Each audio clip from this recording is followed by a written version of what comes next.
of adult nature and may be inappropriate for persons under the age of 18. Let's go to Gary from Delaware on the phone. Gary, go ahead. Hello.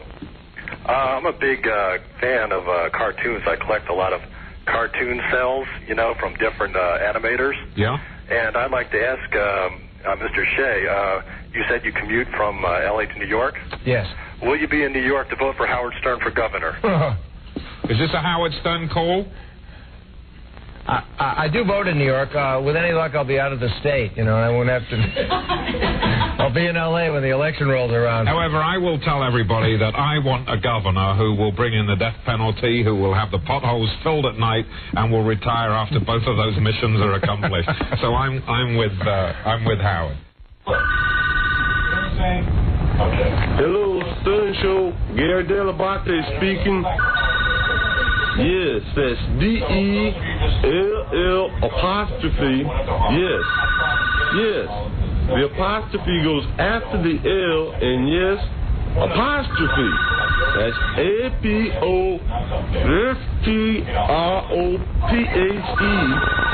Yes, the apostrophe before the A, but then you have to capitalize the A. Right. That's capital A. No, I'll start over. D-E-L-L apostrophe over the L, and then you have to capitalize the A. And small b, small a, small t, small e. There's a tax break for the rich. Then you and I can sit down and work out a budget that will work and will balance in 7 years. We have no problem with that. I'm not near as rich as yourself, Senator. Well, I'm not near the rich either. I said I'm not near as rich as you. Okay. I'm supposed to be personally responsible for everything that happens around the world, in Honduras. Kathy Lee is such a phony. We don't see sun. We're kids in Honduras. We don't see sun. She didn't know that we mail her clothes. We had to sew them with bloody fingers and toes. Kathy Lee says she helps kids. She's full of crap. We work for pigs' wages while Cody takes a nap. He's such a loser. Well, Kathy gets rich, we all get poorer. Kathy Lee is no hero. She's just a jerk. I often wonder now what my life would be like and what would have happened to me if I hadn't gone to that Billy Graham movie all those years ago and trusted God with my life. I've made an awful lot of mistakes in the years since, and I've been accused of making some that I haven't made. I don't think my integrity should be called into place when this is a man who stands up, nobody's ever heard of him before, and makes allegations against me and Walmart. Poor Pedro got no dough, but Kathy Lee's in the sun. Poor Maria got diarrhea, but Kathy Lee's in the sun. Kathy cried to Regis on the TV. She doesn't care if we have leprosy. I started my clothing line to benefit children. Millions of dollars have gone to help children. And I truly resent this man impugning my integrity. You can say I'm ugly, you can say I'm not talented. But when you say I don't care about children, that I will exploit them for some sort of monetary gain, for once, mister, you better answer your phone because my attorney is calling you today. How dare you? Got no food, it's so rude, but Kathy Lee's not upset. If fruit flies are buzzing around our mama's heads, that's why we're loading that dumb bitch in her Walmart clothing. She's a fun of all time.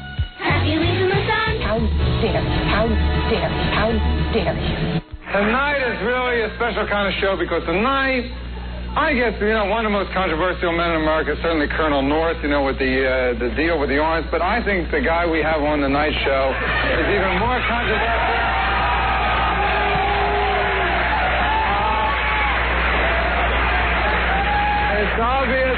It's obvious that you've been reading TV listings. What else can I say? But from K-Rock Radio, Howard Stern is the guest. Yes. In person. What do you think? Yeah.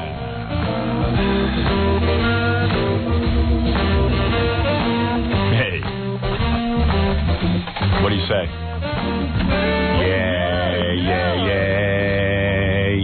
Yeah. I was just in the back watching my A&E biography. I refused to promote it, that it was going to be on, and I'm glad I didn't. Yeah. It was just basically a rip-off of everything I've ever done. And pretty boring, quite frankly. Because I don't let any of my real people participate in this, and so as a result, they get these peripheral people who hardly know me, and they don't learn anything. I didn't even know who some of those people were. Me neither. People would flash up and I go, who's that? I didn't even know. I didn't know who two of them were. That guy from high school knew me for 5 minutes. I didn't see. I only saw like the second half of it, like a little more than 40% of it. Yeah, and he just regurgitates what's in my book and then makes up a bunch of junk. And there was a bearded guy. Yeah. I was like, who's he? I don't know. Who cares? I'm not even going to pay it any further attention. That's it. I just thought it was like a rip-off of trying to cash in on my movie coming out and everything. Well, your fame and popularity, period. And then they just ripped off stuff from E that they don't have any permission to use. Right. And tapes from my dad that they don't have permission to use. Radio material. Yeah, they don't have permission to use, so. And where did some interviews that other people did? Yeah, I'm really glad I participated in those interviews, and then somebody else gets to use them. Anyway, never mind. Why don't we take a break? And I can go back in the back room and masturbate, and then come back here and be relaxed and do the rest of the show. All right, so that's what I'm going to do. You're going to do that right here at the station? Yeah, how much time do I have, Fred? About 5 minutes. Can you do 5? You know, it'd be a really funny bit. I was just thinking about this. No, don't. Now look. What? I say, let's take a break, and then we take a break for a week. We just keep playing commercials for a solid week, and people wonder, like, what happened? When's the break going to be over? See how long they stay tuned. All right, we'll be back in a week. Thank you. You're listening to The Howard Stern Show. Stay right there. 97.1 The Eagle. 6:09 at The Eagle. This is Brad Baxter. It's 6:13 at 97.1 The Eagle. You're listening to The Howard Stern Show. Yeah. That's what you're listening to. I saw a little bit of the Olympics last night. You know, I finally got to tune it in, and like, I was watching from about 8:15 till 9 o'clock. I saw it for 45 minutes, and they did about a 7-minute piece. Bob Costas introduced it on Izzy the. Did you guys see this? On Izzy the Olympic mascot. Yeah. Did you see this? I have never seen this. Well, you know, I got to watch the Olympics for 45 minutes before, you know, because we did the movie all day, and then it was like 8:45, 9 o'clock, I went to bed, so I had like from 8:15 to 9 o'clock to watch the Olympics, and they wasted about 7 minutes of my time doing a report on Izzy, the Olympic mascot, and where is Izzy? Now, you know, what am I, a retard? I mean, there's tons of things going on at the Olympics. There's all kinds of interesting profiles to be done on some of these athletes who have worked their balls off for 4 years. Boy, the Olympics is all those Olympic sports are such a non-money-making position for these people. They put in 4 years, and they don't get any recognition except for like this one time, and then everybody forgets their name. Thankless. And it's thankless. And all of a sudden, we're doing Izzy, the Olympic mascot. And this thing is a puppet or something, or a computer-generated mascot that they have, and obviously doesn't exist. I keep hearing about it. I hear it's ugly, I hear it's a lot of things, but who wants to hear Where's Izzy? And it was a cute little piece where all the different NBC personnel got to be in it. Oh, it was one of those. Yeah, like, it was like, have you seen Izzy? And then they go, no, I haven't seen Izzy, but our crack team looked around the globe for Izzy. And then all the NBC people are like pointing to the map, you know, all the little secretaries and stuff, and they got to be in the production piece. And like, you know, goddamn, what are you doing, man? This is my 5 minutes with the Olympics. Yeah, show me something. Show me somebody twisting their... I like the little kids who, you know, the 13-year-olds who do the gymnastics. Who twist themselves into pretzels. The little girls whose parents seem to be the most abusive parents on the planet. Now, ask yourself a question. So let's say your kid's pretty good at gymnastics, all right? And kid's in school, and they say to you, hey, your kid might even have Olympic potential. You'd say to yourself, okay, let me think about this. Every day my kid is probably going to be up on some parallel bars. I've seen some kids actually drop and crash their heads into the mats What were you telling me? Yesterday, one of the girls, this little Moshianu girl, or whatever her name is, she hit her head on the balance beam. Right. And continued to perform. Yeah, and possibly could have broken her neck. Sure. But she went, bam, head slammed down there, but her conditioning is, I better get up. And so she bounces right back up. The day before that, Carrie Strug, they redid that whole thing where she won the gold medal for the whole team. Yeah. Her parents, they had a camera on her parents while she was performing. Yeah. Now, she did this vault, came off, and she was obviously limping. All right? Now, her parents are saying, she's okay, she's going to do the next vault. She's going to do the next vault. Her coach says to her, you can do it, you can do it. She's limping. There's a little kid, like, how old is she? She's 18, but they're midgets, you know? I thought she was 11. They're underdeveloped midgets. But anyway, wait a minute. Yeah. She's limping. Her leg is already hurt. They say, you can do it. We need you to stick this vault, which means she's going to go up, somersault in the air, and have to land on her hurt leg. Yeah, and who knows what's wrong with her leg at this point. Nobody has even looked at the leg. They don't care. Go out there and do that vault. We need you to do it. Right. So now her parents watch her go out there, and they go, oh, good, she's going to do it. Yeah, they're happy. Runs, does this fantastic somersault in the air, comes down full force on that hurt leg. Yeah. Pulls it up like a lame horse. Right. And everybody's screaming, she did it. I know. She did it. Not how is she? Then she falls to the mat. Right. And she's dragging herself off of the mat. Yeah. And her mother finally says, oh, there's something wrong with her. Yeah. I mean, it's unbelievable. And now I'm a parent, you know. I don't say I'm the best parent in the world, but damn, I mean, if my kid was out there limping, I'd say, get her the hell off. She's hurt. I don't want her to. I want to know what's wrong with my daughter's leg. I'm not going to let my daughter destroy her life for $7 worth of gold. I mean, you know, and then like, you don't even know if they need to amputate that leg. You know what I mean? Like, it could be gangrene. Maybe she'll have to be shot. Yeah, I mean, unbelievable how parents, I mean, show business parents scare me the most. Like, I think one of the most depressing things you could see in life is children's auditions. Uh-huh. And, like, talent agents who deal primarily with children and their parents. It's got to be the saddest thing, because what drives a parent into that ego thing where they want their kid to be famous is beyond me. It's just like, why did you have a kid? To have a famous kid, or did you want to just enjoy a child at home? I mean, having a child is a selfish thing, and it should be. It should be something for your own enjoyment. And, like, what drives you? They're right to do that. They enjoy torturing. Yeah, I guess. But you know what I'm saying. I'm saying that if you have a child, you should just get into it and have some fun with it. What drives you to make it go to work? To go to work and then be rejected. Yeah, and then go through all that rejection. It's so you know, nothing's worse than a 6-year-old coming out and going, "Oh, I didn't get it. I didn't nail it. Mom. Yeah, sorry, Mom, I didn't get the part." Yeah.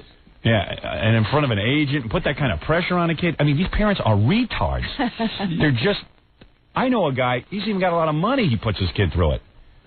Because he wants to have some fame. It is. In fact, you need money to run around all these auditions. Yeah. Otherwise, you'd have to have a job. You wouldn't be able to do it. Well, they want to be famous. I could tell they just want some fame or some reason to be famous. They need the power and all of that stuff that goes with having a famous child, too. Yeah, they want it. It's so pathetic. And it's like, you might as well buy a prize cow, you know, and just bring it to the auction. But when you listen to the list of injuries... Yeah.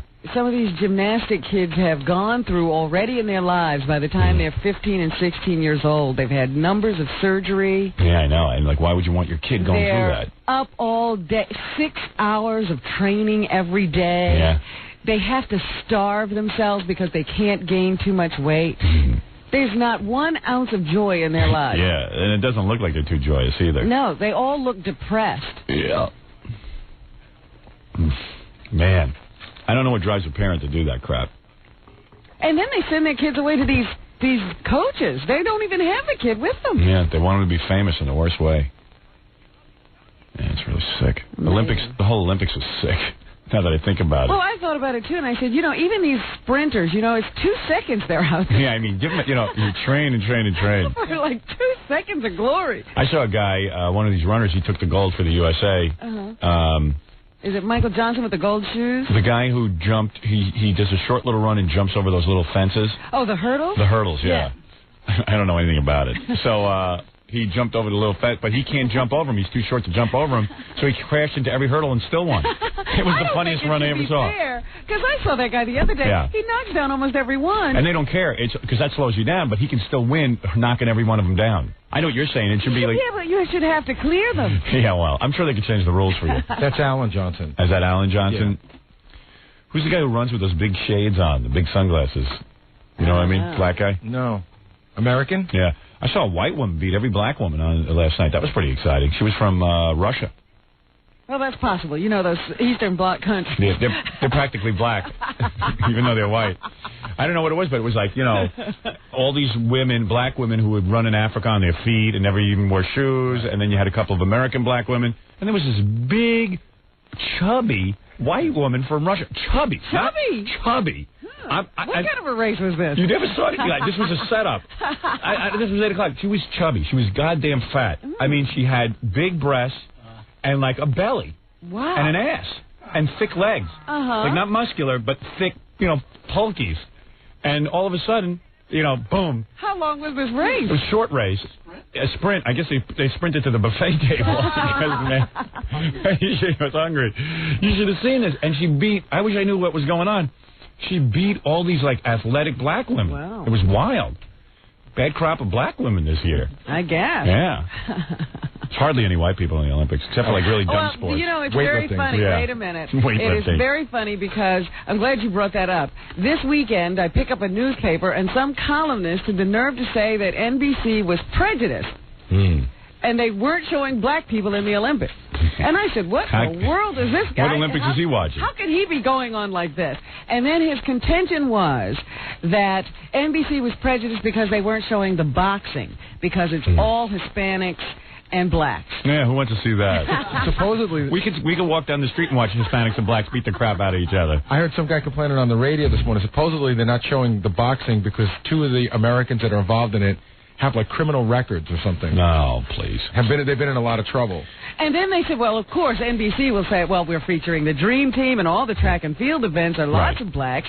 And the guy says, well, those are acceptable blacks. Carl Lewis. Carl Lewis is downright peppy now and smiles when he wins. And Did you see what everybody happened loves last him. night? I saw him do the jump. Well, he won the jump. The last guy jumped and didn't clear it, so he won the gold medal. Right. And usually what happens is everyone on your team comes out and hugs you, but I don't think anybody likes Carl Lewis. Right. So Carl Lewis starts running around looking for someone to hug, and nobody would hug him. So he ran to the stands, and then somebody threw him a flag, and he ran around. Right. Well, you know, no one can forgive that guy because when he was at the height of his powers, he just would like minimally put out just enough to He win wouldn't some do gold. interviews. Yeah. He was really... And Yeah, then he blew he it. had that thing where... Didn't he wear makeup for a little while? Yeah, there was something going on. And now you know what he's crying about? This is the best. He's got 9 gold medals, and the Olympic record would be to win 10. Yeah. And they won't let him on the relay team. So he was, on TV last night. Well, I'd love to be on, and he's trying to get, see if he can get see if he can get in there. Right. No one cares. No one cares about him. Yeah, I saw him But high every jump. 4 years... He has really gotten funny looking too. Yeah, it's not a high jump he did last No, night. it's a long jump. Long jump. Called. It's pretty cool. And that's a stupid competition, too, because what you do is hurdle yourself through the air and then fall on the other side. Well, in sand. The guy that's a champion... It was cool, though, when he won. The guy that's a champion, he kept fouling, so he went for his last jump, and he must have hurt himself. Yeah. So when he made the jump, he just, pulled up, and he landed face down in the sand, and when he got up, he looked like a chicken cutlet. Yeah. Breaded and ready to be fried. Yeah. Oh, dear. Hey, you're on the air. Hey, is it Howard? Yeah. Howard, man, how you doing? I've been trying to get a hold of you for... Well, come on. Who cares? I watched your show last night. You see, this is the problem. That wasn't my show last night. I understand. That was a piece of garbage put together by Because ABC. I thought he was talking about the E! Show. I didn't know he was talking about the Yeah, I know what he's talking about. It was a horrible show. It was a boring show. Well, I saw your picture in the paper and figured I'd give it a watch. Yeah, well, that's what they figured. That's what they figured, too. Anyway, hey, man, I met Robin in Miami and I was too upset to tell her this and tell you this, but I would follow you guys into the sea. Who cares? Really. What's wrong with you?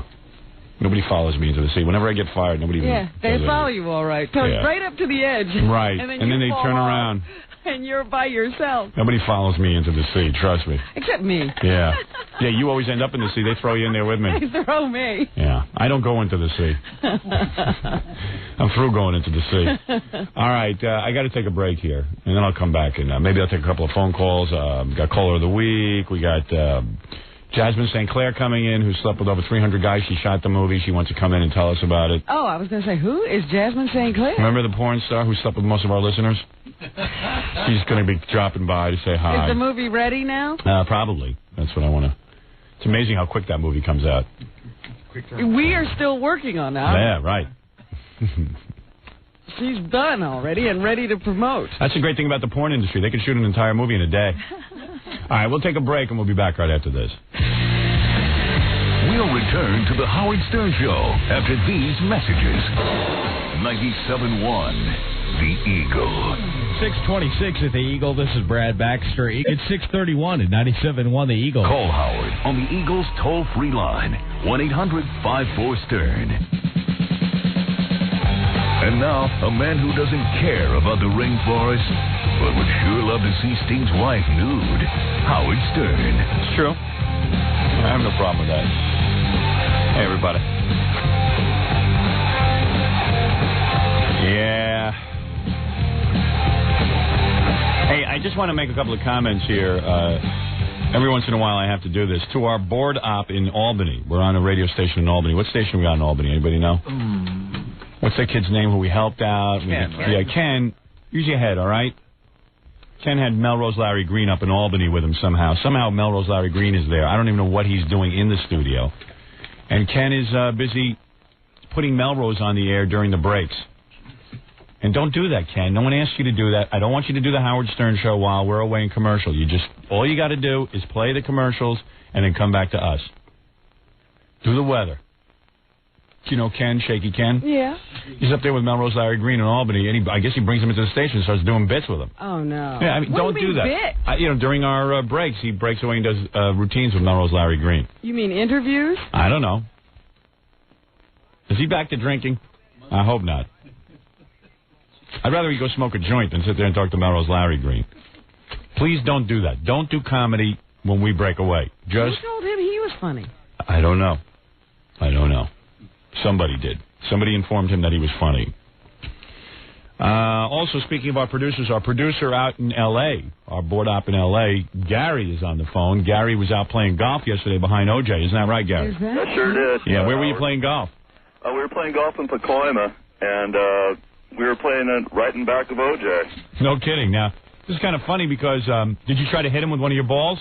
Actually, my friend drove into him. Really? Yeah. You drove into him with his... Is he all right? Yeah, well, he missed him by a few feet. Oh. You mean with his golf cart? Well, with the golf, yeah, we missed him. Almost hit him with the golf ball. And on the next hole, he said, "Hey, I'm sorry to hit India," and he's like, "Oh, no problem." And he took off real quick. He didn't want us to know that he was there, you know. I'm fine. It's Nicole who has the problem. My protective shield averted your ball. And don't ever hit me with the ball because I'll get a black jury to convict you. Look out. So anyway, and this is the funny part, Gary says that O.J.'s a crappy golfer. For a guy who plays that much, he really he's sucks. horrible, Howard. Now, how bad is he? Describe it to me. I mean, he was all over the place. I mean, he hits the ball to the right, to the left. He's just shanking it all over the place. Really? I mean, he's got a horrible swing. In fact, we were catching up to him. We're like, man, I wish we could pass this guy. Really? And all of a sudden, we thought it was O.J. Yeah. So we just said, "Oh, better back off, man." Can you imagine this is what O.J. does? He has sex with white broads at night and plays golf all day. What a life. And I don't know how he does it. Well, Howard, he's out in Pacoima playing because nobody else will have him around. You know, he can't play at Riviera anymore. So. Riviera is like a she golf course? Yeah, it's like, you know. That's where he used to play. Yeah. Yeah, he used to play over there. So he's all the way out into Pacoima, man. And is Pacoima a hole in the ground? Yeah. Yeah. This That's cool. guy's there. He's our board op. Howard. Yeah, a board op plays there. So is that like a public golf course where anyone can just go play? Yeah, exactly. Oh, I see. It's not a country club. Yeah. I mean, I was playing with my shirt off yesterday. Oh man, that's great. And hey, who is O.J.'s golf partner? Greg Morris of Mission Impossible. Oh, you're kidding. You sure it was him? I'm positive because we went into the bar afterwards because everybody was saying that, hey, OJ's in the bar, OJ's in the bar. I'm like, oh, hey, let's go get his autograph or something. And he had split, but Greg Morris was hanging out there. I don't know. You know, sometimes you can have mistaken identity. Maybe it wasn't Greg Morris, but if it was, shame on you, Greg. I'm telling you right now, Howard, it was. We're positive. Yeah. You know, who's to say? Yeah. Who knows? You at least look like Greg Morris. Yeah, he looked and talked like Greg Morris. Wow. Man, what's wrong with that guy? That's the guy from Mission Impossible. Remember him? Yeah, I was going to say, well, he can't get arrested, so I figured he... Neither can OJ. Yeah, it's pretty wild, man. And he was driving a brand new Rolls Royce. Who? OJ? Yeah, OJ was. Okay, now, let me ask you something. If you were just involved in a high-profile murder case where everyone knows you did it, but you got off, would you want to be in a car that was that ostentatious? Especially, you know, if you're screaming that you have no money because you're trying to hide your cash for the civil suit? And it was amazing because I'm figuring, man, this guy doesn't have any dough, and, you know, the civil suit's coming up, and it's a brand new 96 Rolls Royce, dark blue. Yeah, but that's where he gets the church from the white broads. If they see him in the Rolls, they get all turned on. How do you know it's brand new? Well, I mean... The guy knows cars. Well, we saw him drive away, man. I mean, you know... It was new. I saw him take off. It was You can tell a new. new car when you see it. You know the year. No, I don't know a 96 from a 93 of Rolls Royce. Well, Gary obviously does. I have no Rolls Royces. He's a car. Our board ops all drive Rolls Royces. That's my gift to them when they start working with us. Thanks, Howard. All right, Gary. All right, take care. Take care, man. All right. Gary, the board op, played behind OJ. Playing behind OJ on a public course. Isn't that great? On a public course. And Gary's playing with no shirt. And also, if you're, I don't know, if you're OJ and you go into a public golf course and you're trying to keep low profile, why would you drive a Rolls? Drive a Rolls Royce to a public Yeah, course. it's just, it doesn't make any sense. You're on the air. This is Mike. Hey, Howard. Yeah. Yeah, it's Marshmallow Mike. Hey, Marshmallow. What's going on? Hey. Dude, that E! Channel is just screwing you. I mean, they are such hypocrites. About 2 weeks ago, they had, you know that talk soup? Yeah. They had some clip of a lady on the Maury Povich show drinking her own urine. Right. And they wouldn't let you do that. They won't? Remember you had that guy in there? You know, I think you're right. They won't let... You know, I got to tell you, there's such a double standard for me. Even on Eve, they have a show called Sex in the Riviera or something. I don't know what it is. Every year they go to the Cannes Film Festival and they show all the little starlets and do all that stuff. I know. I have to put a call into Fran Shea and Lee Masters over at the E! Network because, I don't know, lately they've been dicking around with my E! show. I'm going to have a long talk with them. Once in a while they... You're right. The urine show, they've been giving me a hard time now that I think about it. Hey, Scott, are you ever going to air the urine show? Where the guy drinks his own urine? Didn't they air it, but they had to, like, fuzzy it out? No. Or something? I don't think they ever aired it. I don't think they aired it. And you're right. I mean... I even got the video of the girl drinking. Do we ever drink... Do we have the urine? No, I think you should make that part of your conversation. Yeah, I know, because I've been yelling at Scott a lot lately. And you know what? I've been so busy with the movie, I haven't talked to Fran. But I'm calling Fran today, and I'm getting to the bottom of it. They can't keep yanking me around and hosing me. I mean, they show those girls right after you on Fashion File with shirts totally see-through. Yeah. I mean, it's I don't know, ridiculous. but there's this whole double standard with me, you know, and I always get that fear, too, like even when my movie comes out, like, is the rating board going to go, oh, it's a Howard Stern movie, it's an X, you know what I mean? And it's not. I mean, it's you know, I just wonder, like, why me, you know? Why do I always have to get the double standard? Why can't I have a guy drinking urine on my show, but they can show it on Talk Soup? It seems to be pervasive. It has nothing to do with E! It seems to be the entire world. When you did your book, you had to have a robe on, and even then, they put the title of your book across your Yeah, it was ridiculous because the picture was really nice without that big bar across. Yeah. And the other thing is, too, that, like, see, was it Maury Povich that had the guy drinking the urine? Yeah, it was a girl. It was a woman. So Maury Povich goes on and goes, this is a very interesting phenomenon. We're going to examine it. We'll ask a doctor if it's safe to drink your own urine. And then, of course, they get a guy drinking his own urine, which but is the bottom shocking. line is just someone they drinking drink their own the urine. Right. They just do it that way. I do it. A guy drinks his urine, and I go, oh, that's gross, man. You're a sick bastard. You know, I'm doing it, like, comedically, and therefore it's wrong because I'm making a joke out of it. Well, it even goes further than that. But he's because, doing the same thing I'm doing. The guy on Talk Soup, what's his name? John Henson. He was making jokes about it through the whole show after that. He was mentioning, He's using it comedically, yeah, he was using it, too. I don't even get...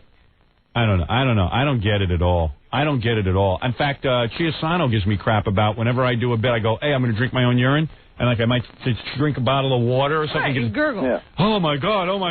It's like, shut up, Tom, you jackass jerk-off. You don't even know what the line is, you moron. Really, man. He's a dope. Talk about other double I can't standards. stand my general manager because he's so stupid. Remember when you were going off about No, Snapple he's just last week? stupid. He just guesses all over the place. Yeah, what about Snapple? When you were going off on Snapple, right after, when you went to commercial break in Boston, they had a Snapple commercial.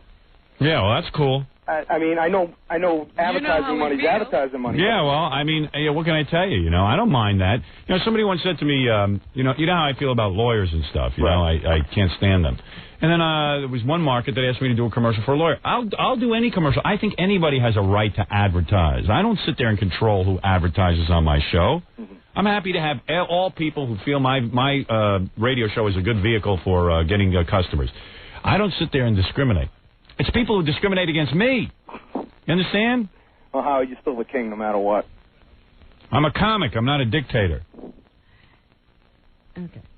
That's all. For crying out loud. And, you know, it's up to the audience to decide what products to use. Right. Like you talk about Richmond. We got thrown off the air in Richmond, right? Yeah. And people say, what can we do? What can we do? So I was thinking about it. The guys who started a campaign against me in Richmond were these Ukrop brothers who own a supermarket. It's a very popular supermarket in Richmond.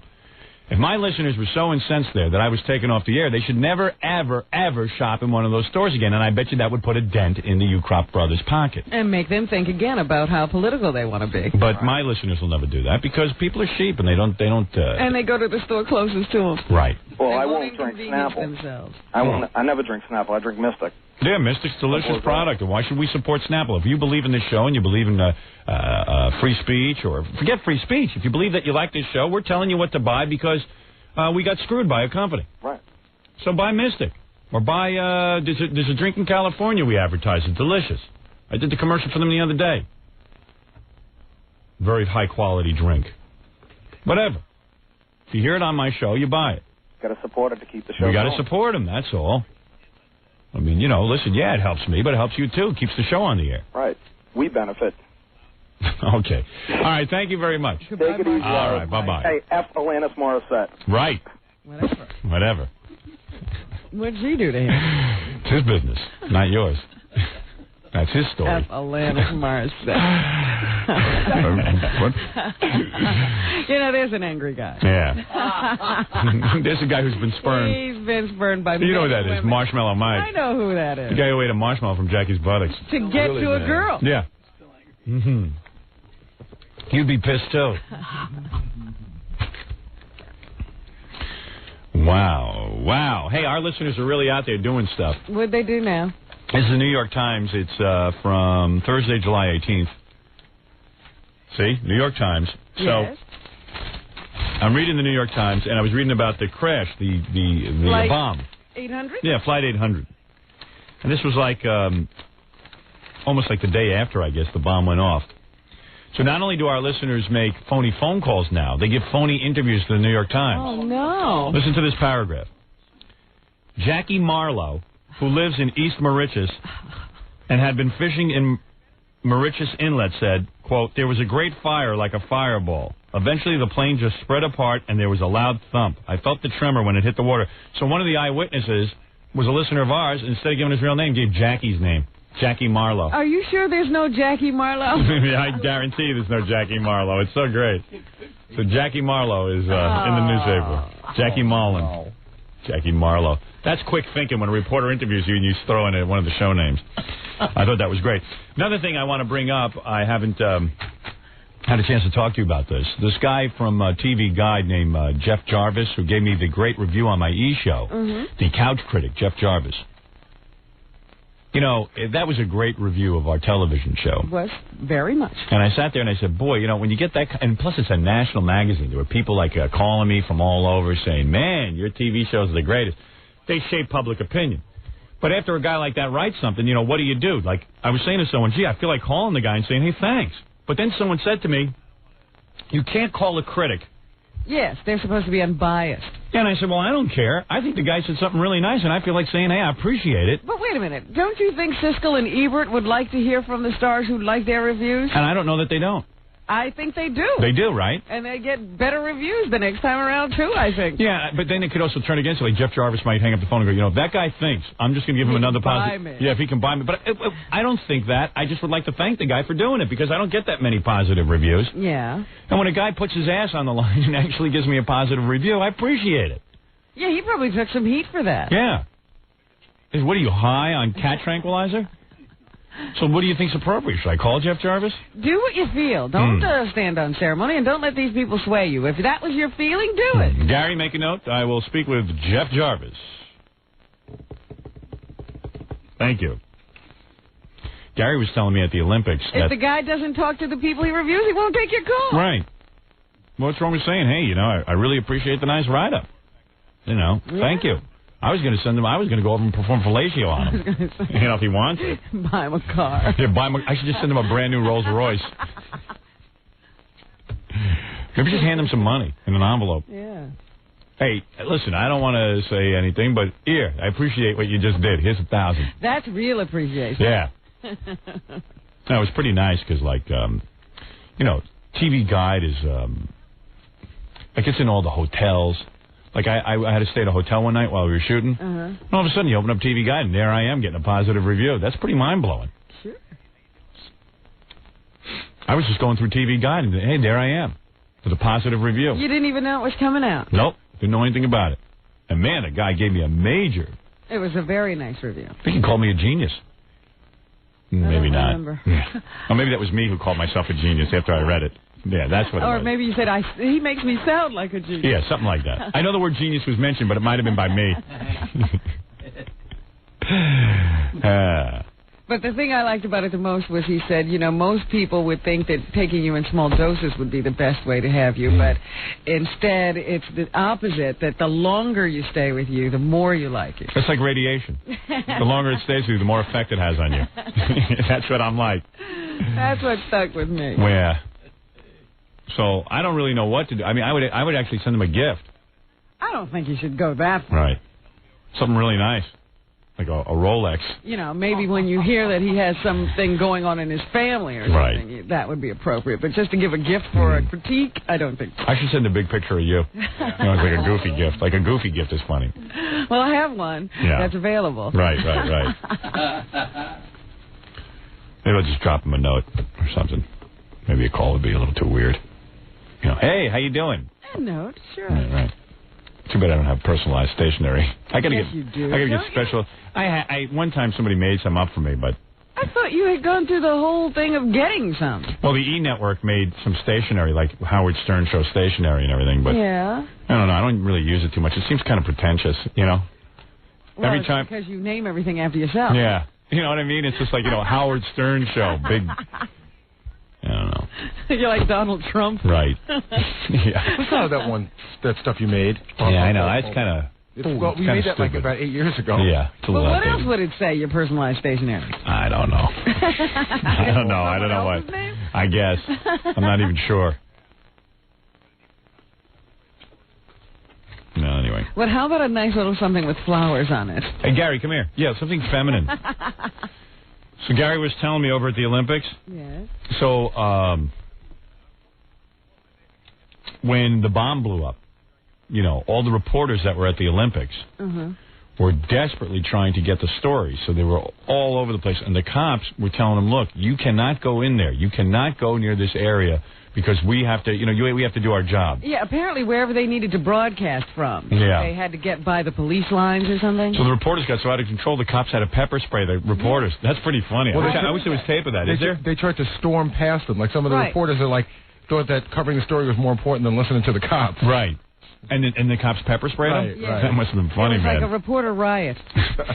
Do they have tape of that or film? I don't think so. Oh, man, that they don't have on film. Rodney King they managed to get. How come they only use that stuff in the South, pepper spray? I don't know. And like you never see any good... Everybody first read the report and they said, no, it must have been tear gas. It goes, no, this is the South. It was pepper spray. Pepper spray. And what is pepper spray? I don't know. Whatever it is, it works. Those damn reporters got out of there quick. Reporters are big pussies, you know. You know, they all act tough. You pepper spray them a little bit, they run out.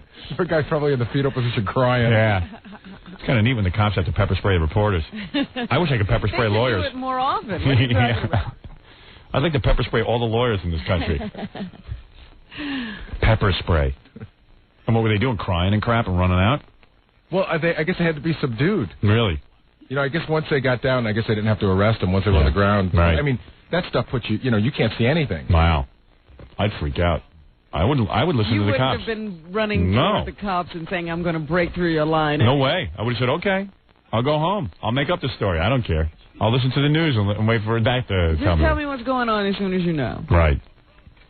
I keep pepper spray in my trailer at the movie to keep Fred out.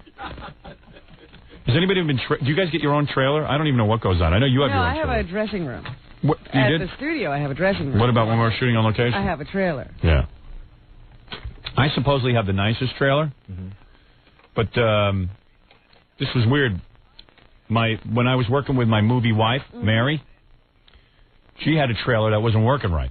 I don't think any of those trailers work. Yeah, well, mine does. Yeah, Better. but they make sure yours Yeah, works. right. The rest of them, they don't know. So her trailer wasn't working right. So, I don't know, it was getting so bad that she was, like, freaking out. I heard she was crying. Yeah, she was, like, in the fetal position crying and stuff. But what does not working right mean? Her air conditioner was, wasn't on. and you know, it sounds kind of childish when you hear it. You know, like I'll give you an example. You ever watch when they make these movies and stuff, and you tune on Entertainment Tonight, and you see like Demi Moore standing there with an umbrella over her, and you know they're blocking her from the sun, and you go, "What a pussy!" I mean, she's out there making a movie. Some idiot's got to stand there and hold an umbrella. Yeah, who does she think she Who is? does she think she is? Well, you know, the other day we're shooting, and all of a sudden I got umbrellas over me because the sun is so hot, the makeup's running, and it's going to ruin the shot, and they're going to have to just keep doing touch-ups on me. So there I am, another idiot with an umbrella over him, you know? So you understand now how people get into these positions where they have umbrellas over You them. find these pictures because... Because it actually makes sense. Yeah. So, you know? We're learning a lot. Yeah. So anyway, like, you know, we were out shooting and stuff, and what happens is you start getting real sweaty and disgusting. And so evidently she would go back to her trailer to cool down. And it'd be hot. It'd be hot. And those things become ovens. Yeah. It's all metal. And then it's like, well, then you don't get a chance to take a rest and chill out a little bit, and you've been working for a long time, and So suddenly... then you're frantic when the next scene comes up. Yeah, and you don't look good, and, you know, for actresses, that's real important. For me, it don't make a difference. If I look good, if I look bad, believe me, ain't nothing But you're helping. cool. Yeah. By the way, I've now worked in the movies long enough. I'm getting a nose job. I've already booked the appointment. I've already got it scheduled out. Are you I kidding? don't. No. I ain't kidding. Won't it ruin the sequel? Nope. I don't care. F my Well, voice. did Sylvester Stallone think of that when he did Rocky II? He had remade himself completely. All these actors remake themselves. I don't care. And, you know, I used to worry about my voice changing and stuff. Who cares at this point? Hey, your voice is different now than it was 10 years ago. Exactly. Who cares? Everybody says it's too loud anyway. It is. I'll tone down. But what if it makes it like really like, you know, what if you had to sound like this? Then you know what? I'll quit radio. How's You'll that? do movies. That's right. Yeah. So, where was I talking about? With Mary. Mary's trailer. Oh, yeah. So, like, her trailer was all messed up and everything. So, I heard she's, like, you know, really upset and all this kind of stuff. So, I went over and I said, why don't you get her a new trailer and solve the problem? How can you have an actress running around all upset? Why don't you just get her a new trailer? So they did. Then I went over to see it. It was nicer than my trailer. That's what I heard, that So they then- got her a bigger and better one. So I got pissed off, and then I went over with a tape measure and started measuring her trailer. Hers was longer than mine. And I got pissed off. And you have to realize Howard's trailer is about 2 city blocks long. So I started crying. Now I'm looking for And the- hers was longer than his. Yeah. I got pissed off, man. I said, I don't want her to have a better trailer than me. That wasn't the intent here. Just get one that works. Still give her a crummy trailer, though. I'm the star of this picture. You have a profile you're Yeah. trying to keep up. I sure got a profile. That's why I'm getting my nose fixed. What? I mean, the whole process can corrupt you so quickly because Yeah. I went to the shoot and I'm the lowest guy in the food chain, right? And I had a trailer, and I walked in, I go, oh my God, this is great! I can't believe it. My whole life, here I am, I'm in a trailer, and then I turn on the TV, it doesn't work, and I was pissed. Yeah. I was going to complain about the TV. Anything? Yeah. I did. They said, you know, go away. Well, what kind of? What do you mean? You wanted your regular TV to work or Yeah, the VCR? No, regular TV. God. I don't know what the hell just happened. I wanted to watch Olympic. This is the morning of the Olympic bombing. No wonder they put you in the trailer. Oh, they couldn't give you regular TV. Jackie had regular TV. I went to Jackie's trailer when he wasn't in it. Really? I wanted to watch coverage of the Olympic bombing, but, you know, all I got was a little blue picture on mine. Yeah, I get that too, though. I have a satellite on mine, but I haven't figured out how to work it ever. You have a satellite on your Yeah. on your trailer? Yeah, but it doesn't work. Oh, that's How could it easy. not work? Doesn't work. No, it worked. I got it to work one time, but for some reason they didn't subscribe to any of the movie channels. So you can't get any channels. You can get like 3 channels on it. What you can get is the satellite. Yeah. HBO sent over a whole bunch of tapes of the Larry Sanders Show, and I've been watching that over and over again. I love that show. That's like my favorite show, and that really helps kill the time in the trailer. I had 4 hours in the trailer the other day, so I just watched that, and I didn't bum out so bad. Sometimes I get real depressed, and I start banging my head into the wall. Yeah, I made him fix my trailer the other day. It wasn't working. Yeah. So tons of people were in there working. I threw a little tantrum because I couldn't get enough hot water to shave the other day in my trailer. But, they were waiting for me, and I had to shave. You know what I found I said, listen, man, I'm cutting my face up. You know what I found out yesterday that really grossed me out? What? The water in trailers. They were telling me in the makeup trailer I was going to wash my face there, and I said, I'll go inside.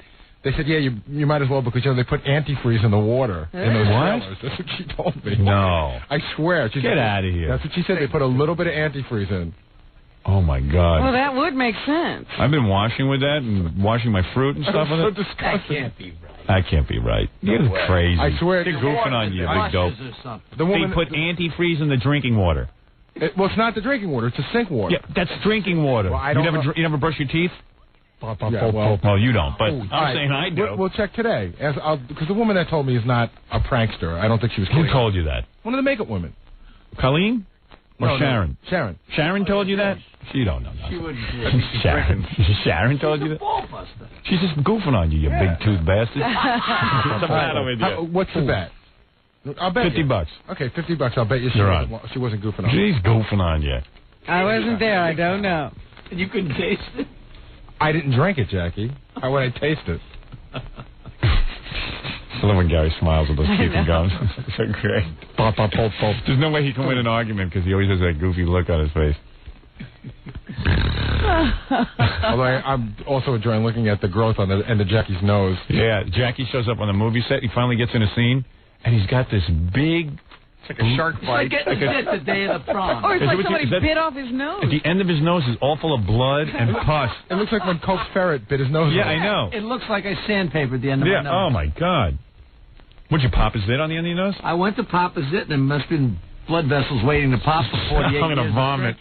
Yeah, right. I'm going to throw up. Because now when you look, there's a big white patch there where they've tried to cover it up. Yeah. That's a lie. No, it's true. I'm looking at you. It's like spackle. Yeah. Oh, yeah, definitely.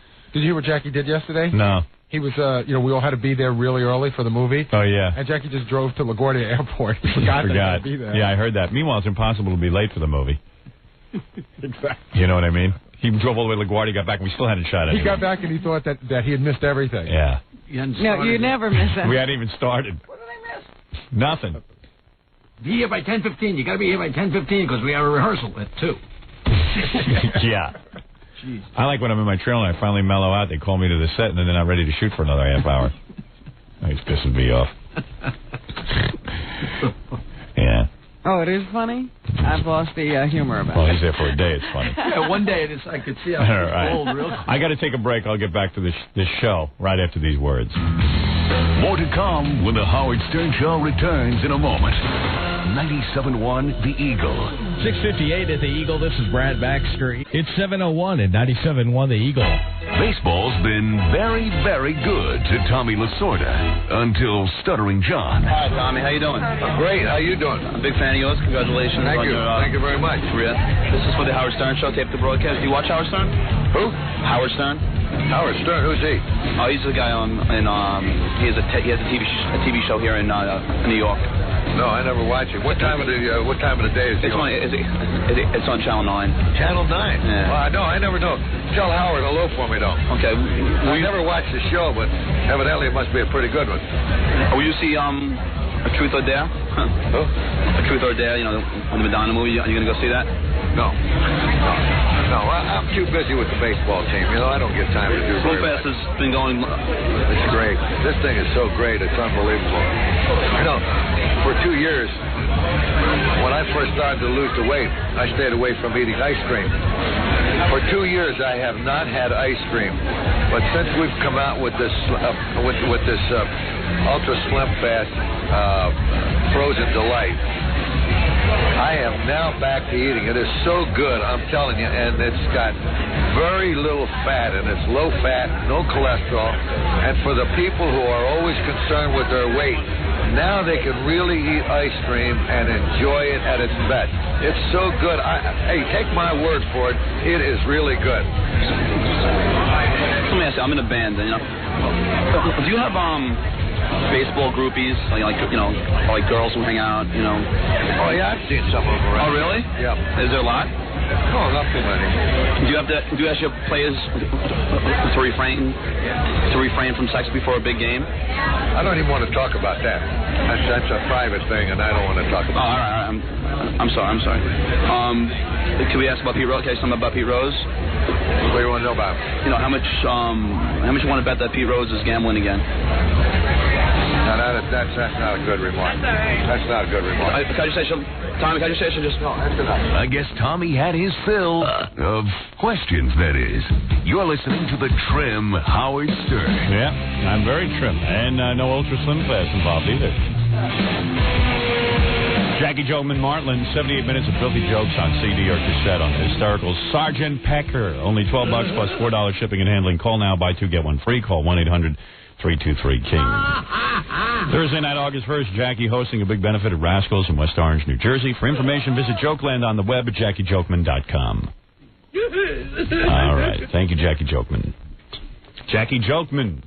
Hard to believe our show has a Jackie Jokeman, but it does. Never envisioned that. All the years I thought about this show, I never envisioned a Jackie Jokeman. But everybody on the show has to have a title. Right. A name. He's Jackie Jokeman. Yeah. Before I get into reading our fan mail and doing Caller of the Week, do we want to finish up some of the phone calls? There are some people on hold. Okay. Have we talked to anybody? Yeah, we've talked to 2 or 3 people, but usually in the morning we I don't know. A lot of people just call in and want to get on. Let's talk to Doug. What's your problem, Doug? Well, he keeps talking. He says he only uses the word gook whenever he refers to Vietnam. But he didn't even use Vietnam yesterday when he said the word gook. Who's he? Howard Stern. He's a dumbass. He is a dumbass. I agree with you. Yeah. And Robin said she was going to point it out the next time you did it, and she didn't do it. She just sat on her fat ass over there. Are you a gook? Doesn't matter, man. You asked me that the last time. Losers. Right. Guys, it's freaking every time you do that, my girlfriend gets pissed off at me because I'm listening to you. So your girlfriend's a gook. Screw you, Robin, you nigger. You sound like you're going to cry. Freaking Dodge, you don't know how much headache I have because of this. You sound like you're going to cry. She doesn't even listen to me anymore because I listen to you. Are you going to cry? Screw you, man. Are you crying? I think he is. You're crying, you big baby. Screw you, man. Screw you. Baby. Are you being... I don't know how it is. I know how it is. Yeah. You're with a white wife. It doesn't matter what you say. Well, who told you to marry a gook broad? Screw you, man. Screw you. Dude, I was in Nam. I explained to you... You were 15 years old when you were Nam. Right. I'm not a pussy like you. Let me tell you something. When I was in Nam, we had to call the enemy gook. It's just like during World War II, we called the Germans Krauts. But you didn't use Vietnam yesterday. Yeah, well, I'm a Vietnam veteran, and that's how I always explain that's how we dehumanize the enemy. I don't believe those people are gooks anymore. I'm above that. But sometimes he slips. You slip. You're in a friggin' war. Yeah, right. It's a flashback. It's malaria. Yeah. I suffer from malaria. Every time I have a drink, I go into a malaria attack. Did you know that? Yeah, right. Yeah, listen, I love all people. I love the Chinese people. I love the, what other kind of people do I like? The black people. The black people. The Asian people. Mm. Hey, look, I have 2 words for you. So. Man, I didn't say gook yesterday. I said chink. Yeah, and that's only supposed to be Chinese food. Right. What about last week when you talked to that lady from Tennessee? Who? You said that lady from Tennessee, she hated black people. Right. And you said, do you hate the chinks and the gooks? Right. Well, he was trying to talk on her level. Yeah, honey, that was a joke. Yeah, my girlfriend took that as a real joke. Yeah, that's my problem, that you dig yellow meat, so I have to sit here and you have to deal with it. Alter the show for him. I love the Chinese people. Yeah. I love the Viet Cong. Now they're behaving themselves. Why don't you say nigger all the time then? Okay, I will. Yeah, we let Jackie do that. Jackie does that for us. Does your girlfriend ever cook dog for you? Oh, she's had dog. Really? Yeah, she was her pet, and then one day it just wasn't around. Yeah, okay.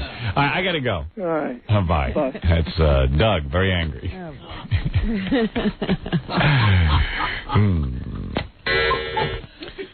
Hey, Billy. I gotta be on Gook Patrol for him. Yeah, I right. gotta find out what Gook you're Patrol. saying. It's just the word gook is so funny. All those words are funny. Nigger's funny. It's those are funny words. Kike, all that stuff. I always like the origins of those words too. I mean, it's funny stuff. It's just people are so mean to one another, and it's funny. I don't know. I find it funny. Okay, Billy, you're on the air. Hey, Howard. Yes, sir. Hey, you're smoking too much pot, man. You can't remember anything you're saying. I know. No, I'm not really smoking that much pot. I've mellowed out with that. I went on a little binge. You know what it was when I was Jackie said if you keep saying it, he's going to start believing it. That you're actually No, but they have to remind you what to say. I was on vacation for 2 weeks, and I was just getting really bummed out that I really didn't have much of a vacation. I was working the whole time, and I got carried away, and I felt like being a little frivolous, and I smoked a little weed, that's all. Jackie doesn't believe it, though. I don't care if Jackie believes it. He can't get his mind around that concept. I've smoked weed with Jackie. Have you? Yeah. He's being a big shot over there. Ah, okay. Because he just said that the other day. You know I have. Why wouldn't you believe it? Here and there, I've smoked some weed with Jackie. So. You didn't know I saw him, but I saw him. You saw me. I smoked it with you, idiot. What, he was sneaking? Yeah. And over vacation, I got into a little drinking and a little dope just to mellow me out. That's all, and now I'm over it. I just go in little spurts once in a while. I go in little binges. Yeah, but then you forget what you're talking about. I forget what I'm talking about anyway. I'm completely wasted. I mean, I didn't shoot the marijuana. I just smoked it. You know what I mean? And everyone's like all freaked out. I'm going to. I'm Robert Downey Jr. now. Wait a minute. Have you discovered that the pot is much stronger than it was when you smoked it as a kid? Depends. Yes. Well, the stuff I could afford when I was a kid was a lot different. And it was just. I'm not even sure I smoked weed when I was a kid. I think I was smoking like. You smoked nothing. I smoked oregano dipped in formaldehyde. I'm sure it was just something wrong with whatever I was smoking back then. I used to buy $5 bags back then. With dirt in it. Yeah, with dirt. But yes, it is very powerful. I don't know if this stuff is chemically treated or what exactly I'm smoking, but the weed nowadays. I'm coming. You got to go? What? No. Good. Oh, too bad. The weed nowadays smells like skunk. It's so strong. It has a skunk smell. Ooh.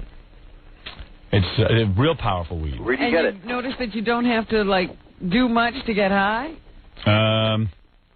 Yeah, I could take 3 or 4. I smoke a whole joint though. Yeah. Yeah, I've smoked a whole joint. But that really wastes me. I get giggly and really stupid. Over in a corner by yourself? Yeah. I start laughing, and it's just really sad. It's just sad, a guy alone in his room laughing, reefer madness. That is funny. Yeah. And then I drink the wine, or I have a Bud Light or something. Bud Light. Yeah. I do. I had a Bud Light the other night. So whoosh. I smoke pot and have a Bud Light. Hey, that's my thing, okay? I don't know what you're doing. That's what I do. Oh, yeah, I have a good time. Remember what a Tylenol did. Wow. I had a glass. I had to drink one of those bottles of wine, the little bottles of wine. What do you call it? Those About this little big. splits. Yeah. Had a split of wine. What? The hotel bottles. Yeah, that size bottle. That kind of thing. Had a little split. That was pretty good, I mean, I don't do it often, but once in a while I like to mellow out. You know what I mean. Does it matter what the wine is? Are you a white or a red man? White. White. I had Blanco de Blanco. A Chardonnay. Nah. There's no red in it. And I don't know anything about wine, so I opened up a bottle, and it was like, it was all sparkly and bubbly because it was champagne. And I go, I don't drink this crap. And I threw that bottle out, and it's completely out of control. Hey, Howard. Yeah. I got to go to work. Well, what do you want from me? F-A-N-E. F-A-N-E, right. Thank you. All right. Bye-bye. Bye. And Blaze. My first F-Blaze button. Did you? Yeah, I saw those. Passed out. All right, let's take a break. We'll come back and we'll continue. There's 2 more people on the phone. I'll get through with them. Then the girl who slept with over 300 guys is here to promote her movie. She finally did. I want to hear what it was all I want to about. see what she looks like after. I'm sure not that good. And we'll be back right after this. You're listening to The Howard Stern Show. More after this. 97.1 The Eagle. 7:13 at The Eagle. This is Brad Baxter. It's 7:18 at 97.1 The Eagle. You're listening to The Howard Stern Show. Once again, Howard Stern.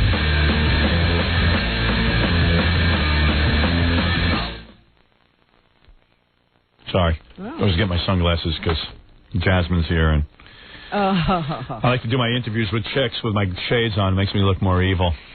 I think girls find that sexy. Oh, girls like evil? Yeah, I got a whole theory on that. Girls like a bad boy, you know. It's my theory. It's the only thing I can go with. Hey, if you want a boyfriend who's going straight to hell, just look me up. I'll tell you what it's all about. Want to just finish off these phone calls and then let Jasmine in? Okay. All right, real quick, because some people have been holding all morning, and you know how unfair that is.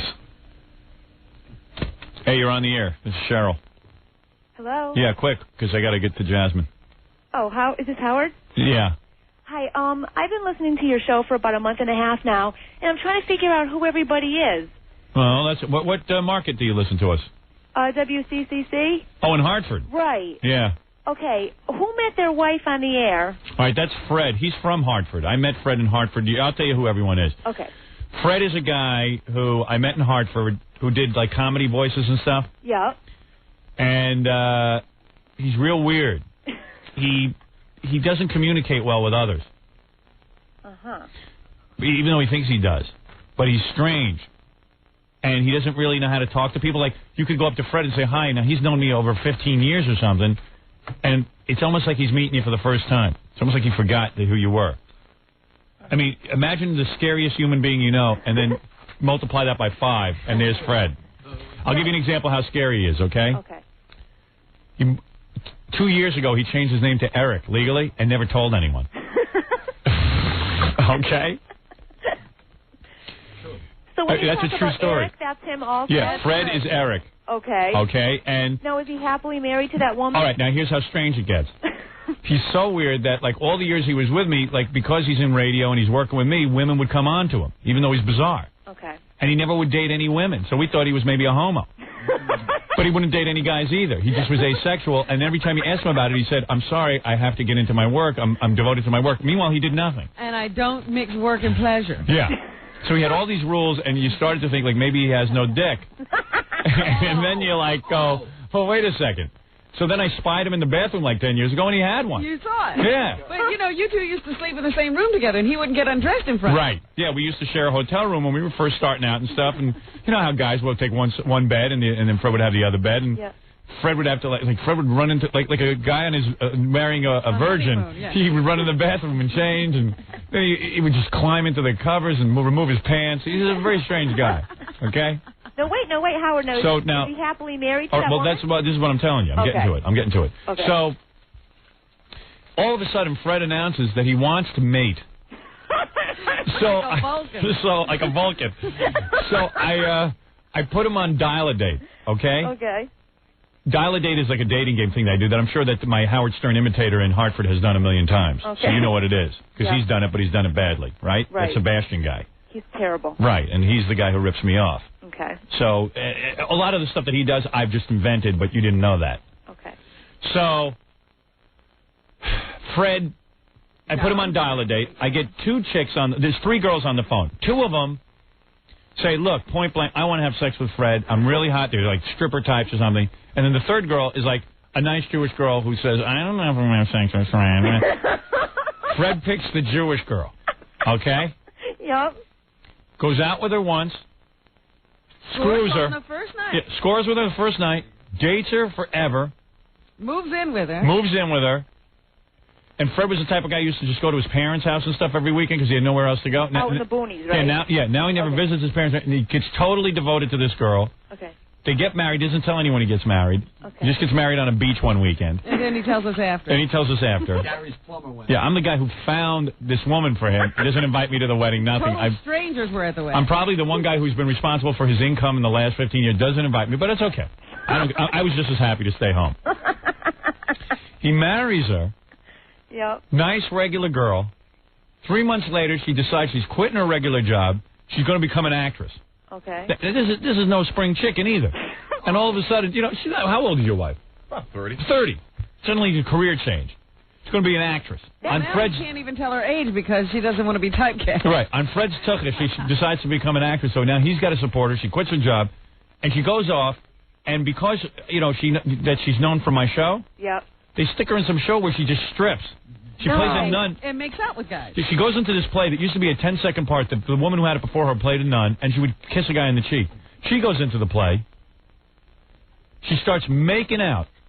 For 20 minutes. They expand the part to 20 minutes. She just stands there on stage and makes out with a guy. No, how does Fred Now they feel got her about that? stripping on stage. How does Fred is furious. Fred becomes furious. They're fighting publicly. They're fighting publicly, and Fred is close to divorce. No. Yeah, all right, Fred? This week, no. But there have been moments where that is true. And by the way, your wife's got to be closer to 35 than 30. No.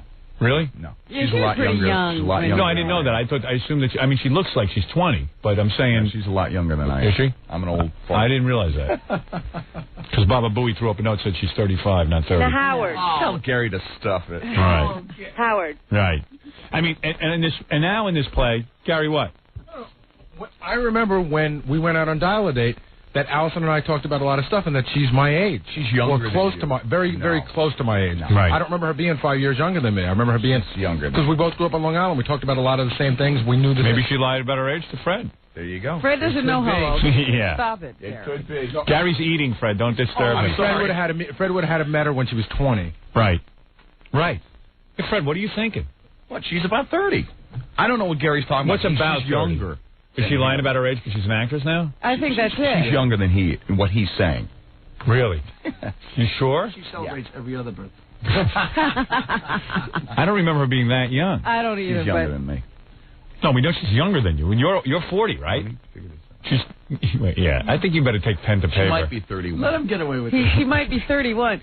Fred has to cipher to get her age. Trying to get points. Yeah.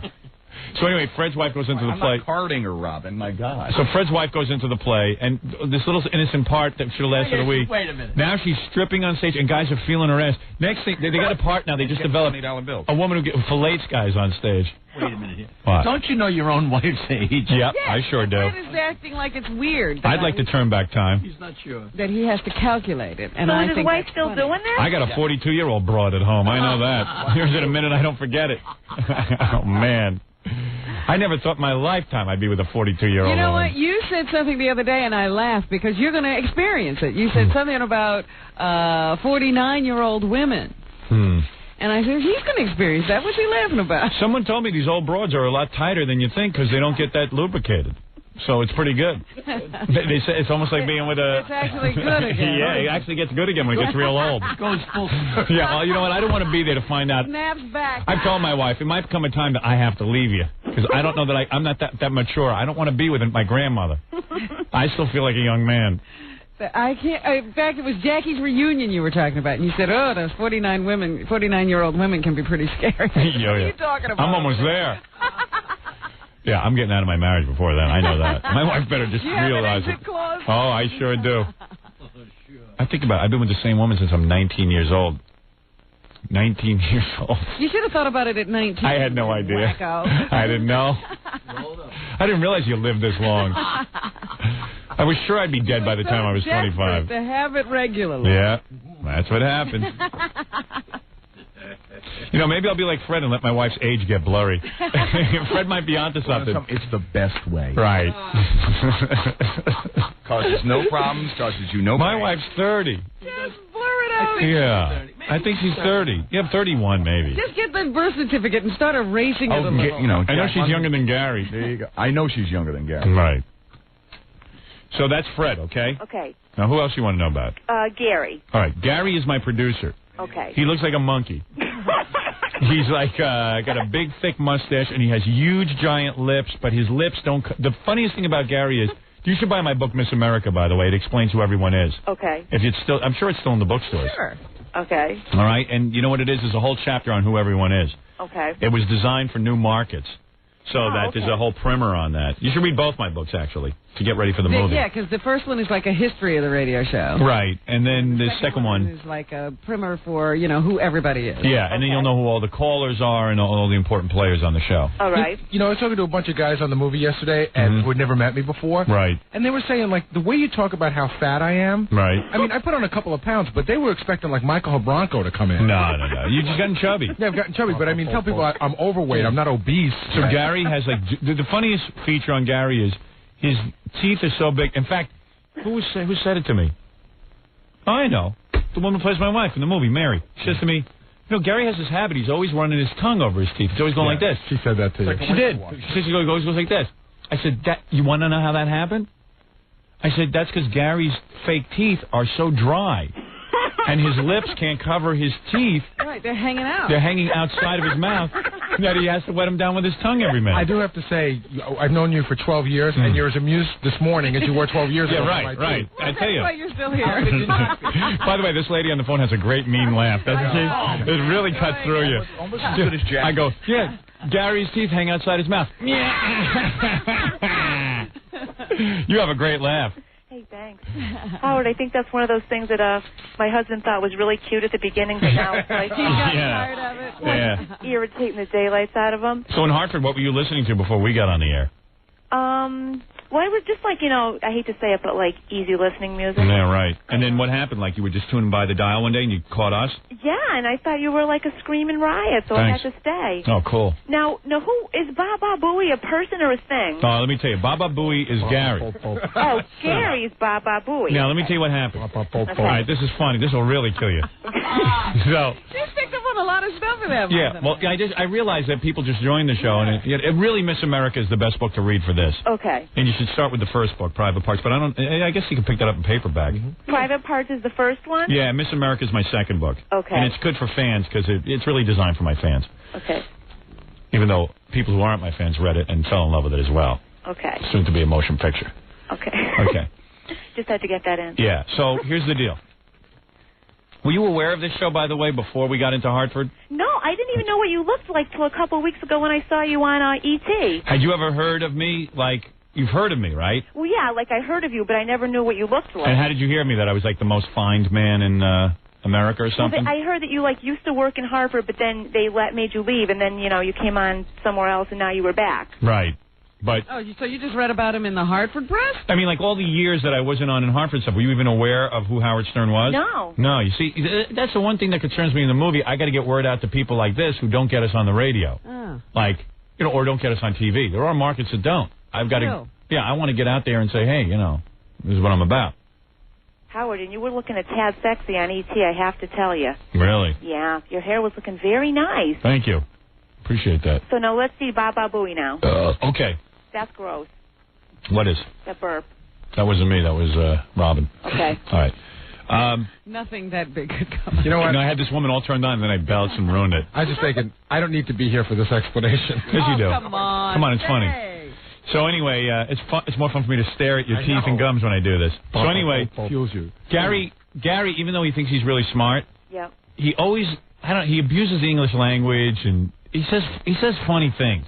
Okay. Not intentionally. Not intentionally, though. He doesn't know he's doing it. So, Gary started collecting cartoon art, and which is the dumbest thing in the world, right?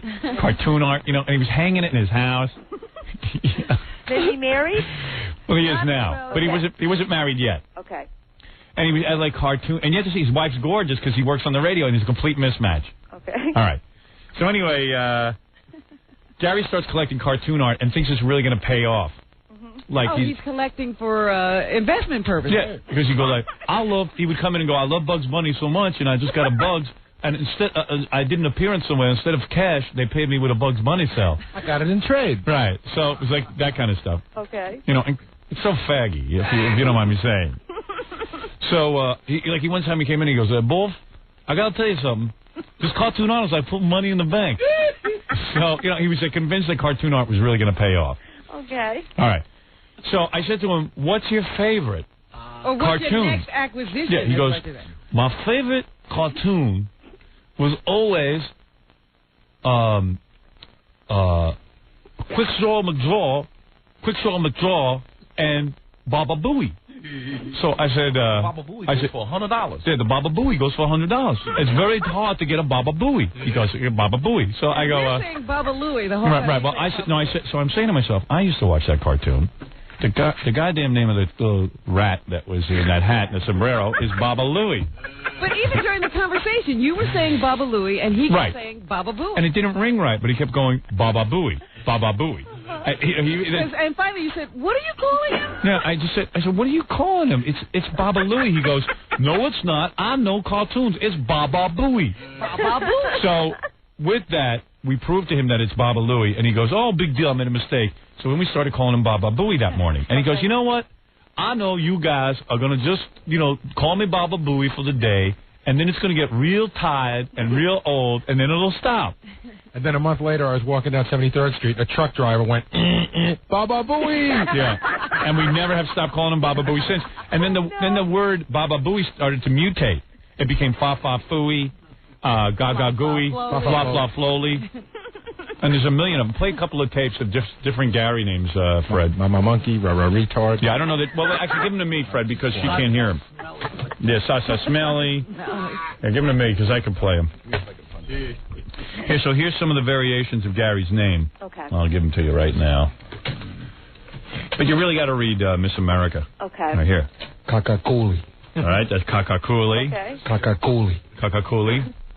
All right, give me that. You got to hand it to me. There you go. All right, here's another variation. Fafafohi. Fafafohi. See? And you got to say it like that. Fafafohi. Fafafohi. There's just different ways of saying it. So whenever you hear anybody doing a variation on Baba Booey. Okay. That's scary. But you should also explain that it's sort of like the battle cry of the show because people No, it's not. People It's your make name. phony phone calls and yell it out. Battle cry of the show. Well, it is. Is that what you think it is?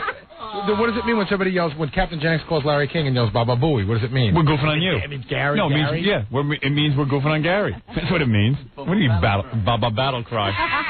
So anything with a Baba in front of it is Gary. Okay. All right? Now, Howard, you have 3 children. That's right. How old are they? I've got a 12-year-old. No, a 13-year-old. Oh, right, yeah. But I haven't been home in a year. You're blurring out their ages. Yeah, right. Well, around 12. Okay. Now, here's another one. Dummy. All right. I've got a 13-year-old, a 10-year-old, and a 3-year-old. Oh. Yeah.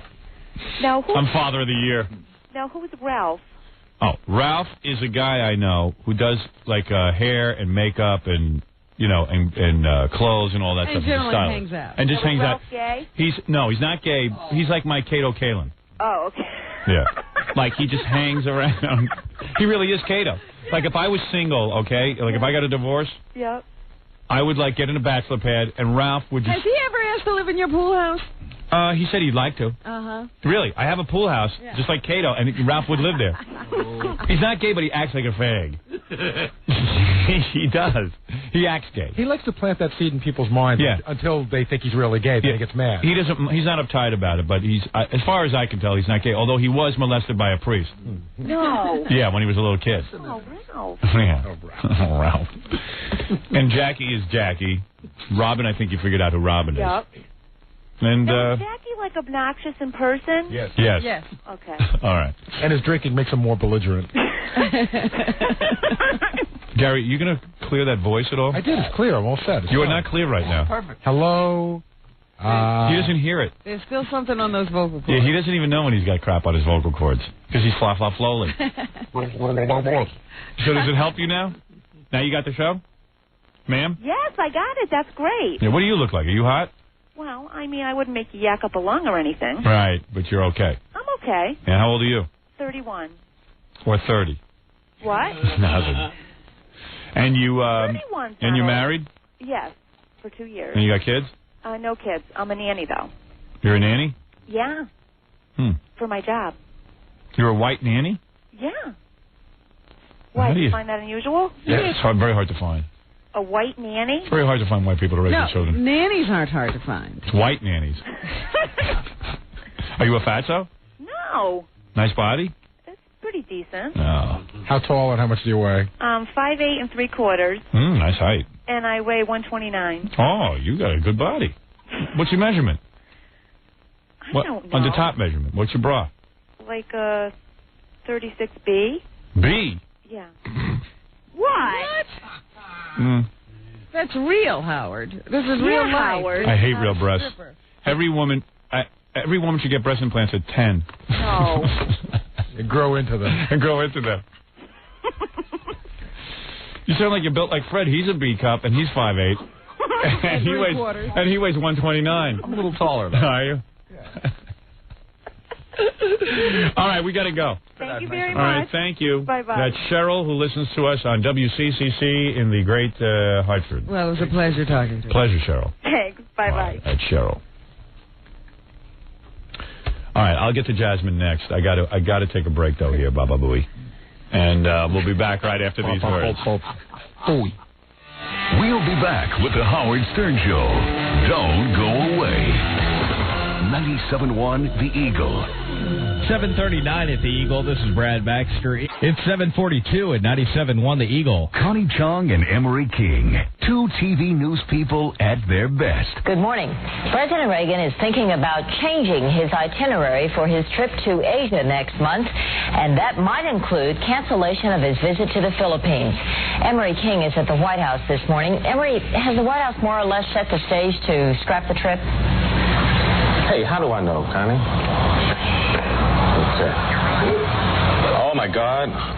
I'm very sorry, Connie. Good morning. The White House has obviously kept a very close eye on the situation in the Philippines. This is the Howard Stern Show.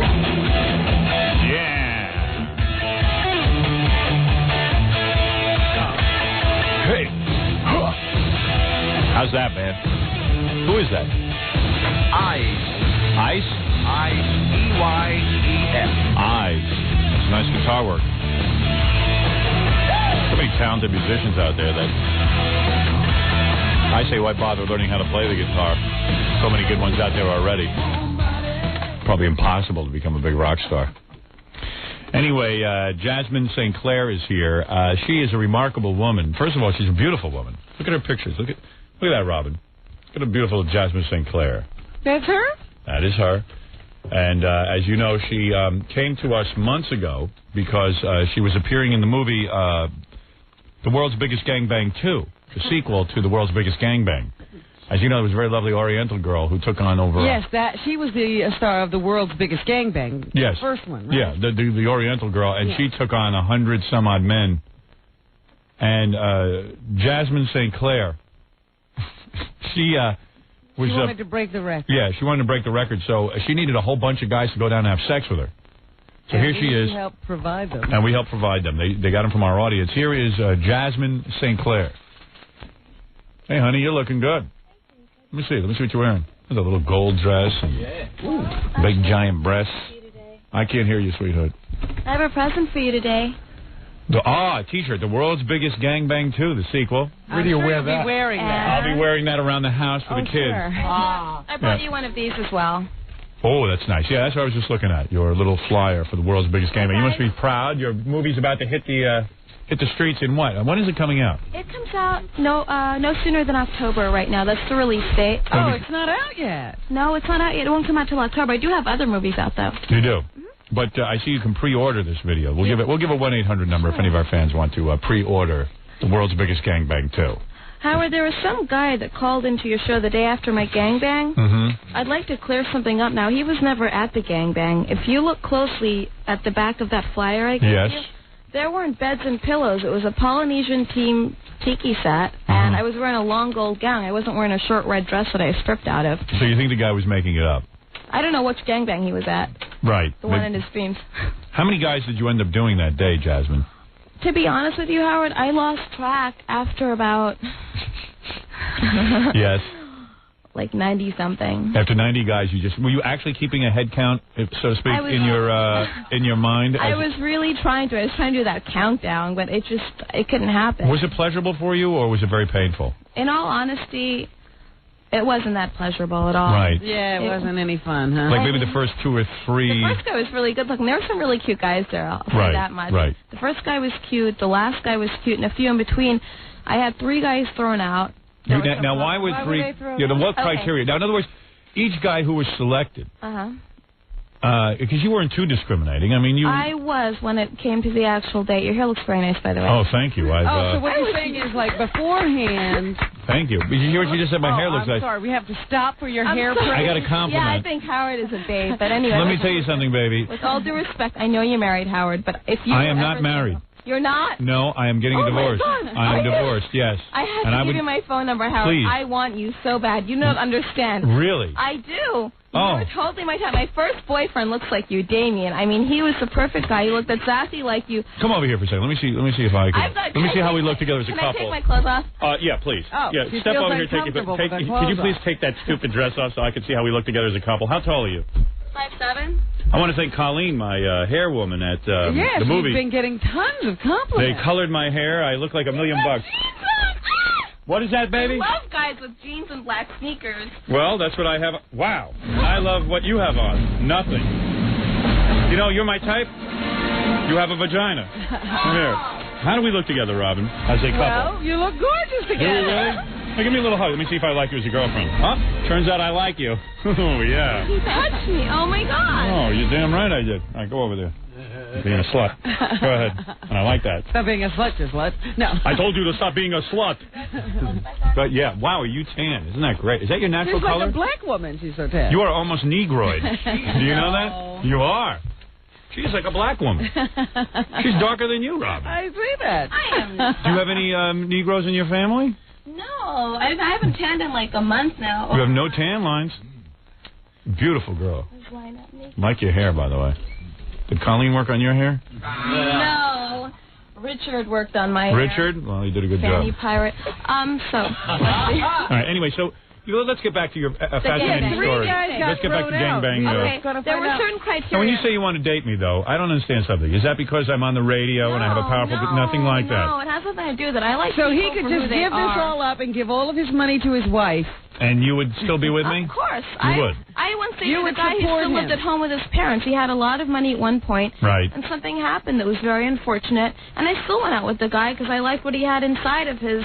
How do I know you're sexually safe? I mean, the AIDS virus could have infected you during the It did, gangbang. because everyone had AIDS tests. They all had condoms. Yes. And I didn't allow these guys to have any kind of oral contact with me. One guy walked up to me and started grabbing my breast and trying to kiss me. I'm like, back off. We are not on a date here. Is that one of the guys you threw out?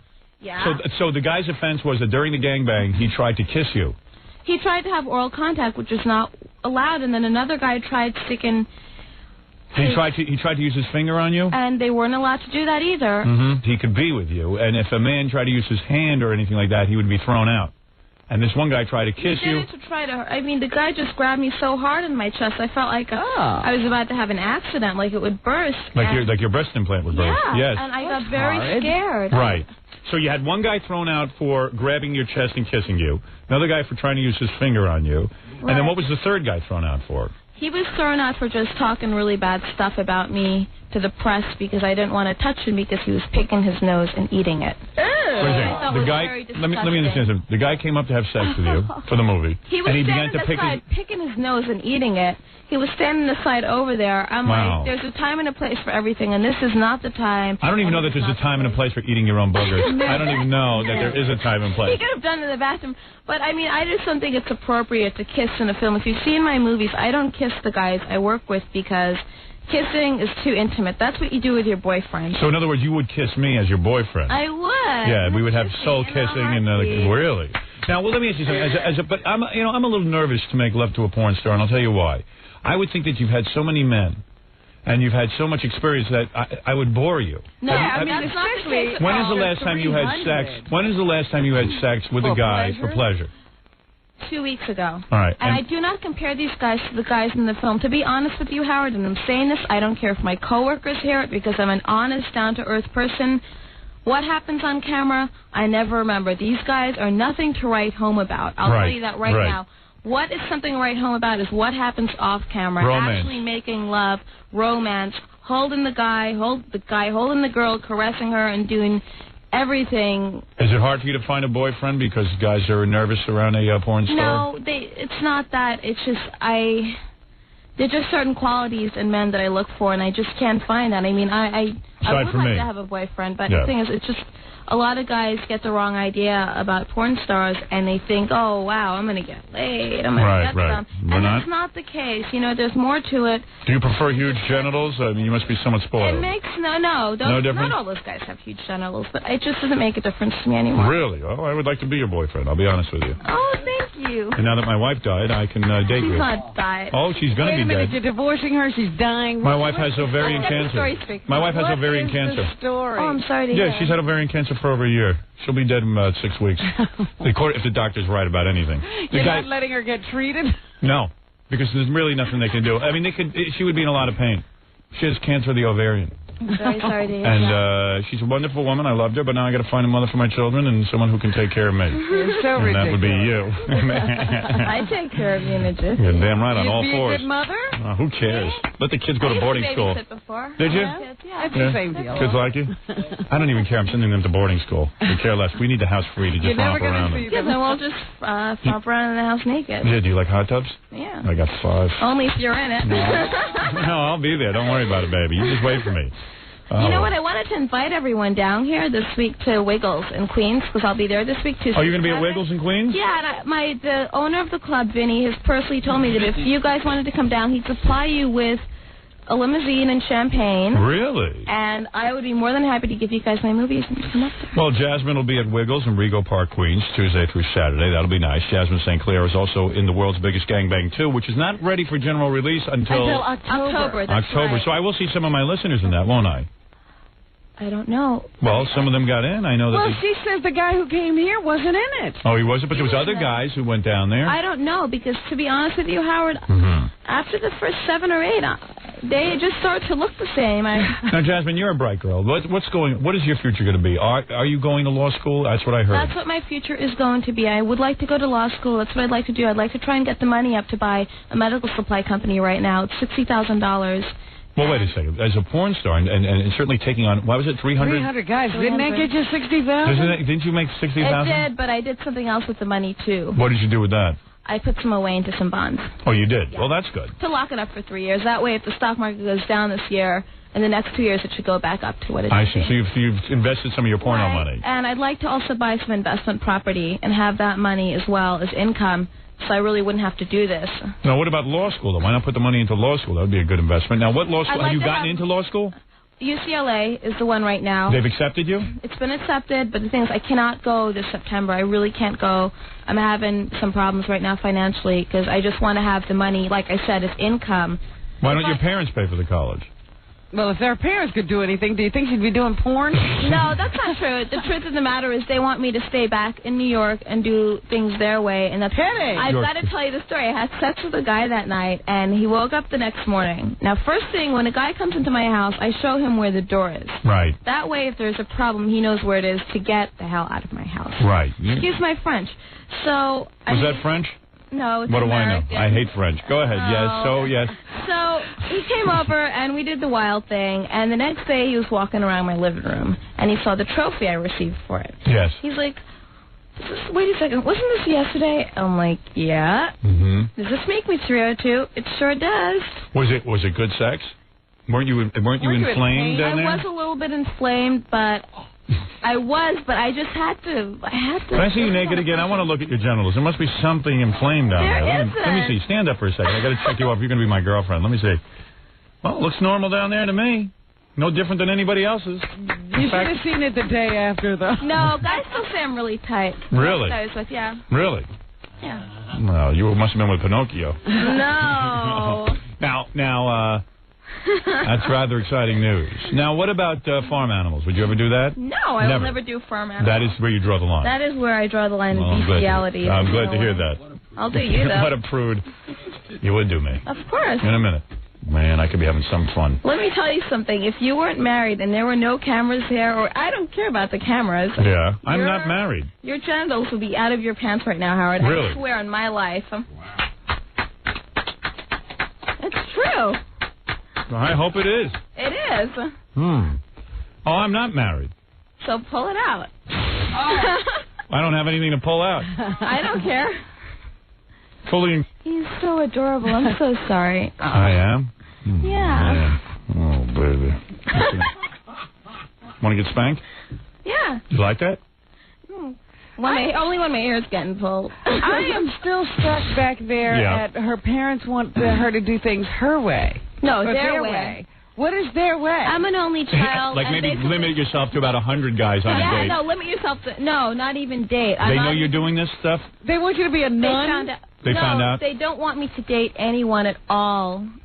Yeah, that's a good idea. And no, they really don't. They never wanted me to, and they just never really wanted me to find happiness So you rebelled. outside of the family circle. Exactly, I rebelled. You rebelled by doing 300 guys on a movie. I just had a very strict upbringing. Did your parents, now your parents are aware of what you're doing? They don't. I kind of covered it up because this movie got the most publicity in adult film history. I mean, there were camera crews from Germany, England, everywhere, Austria. Right.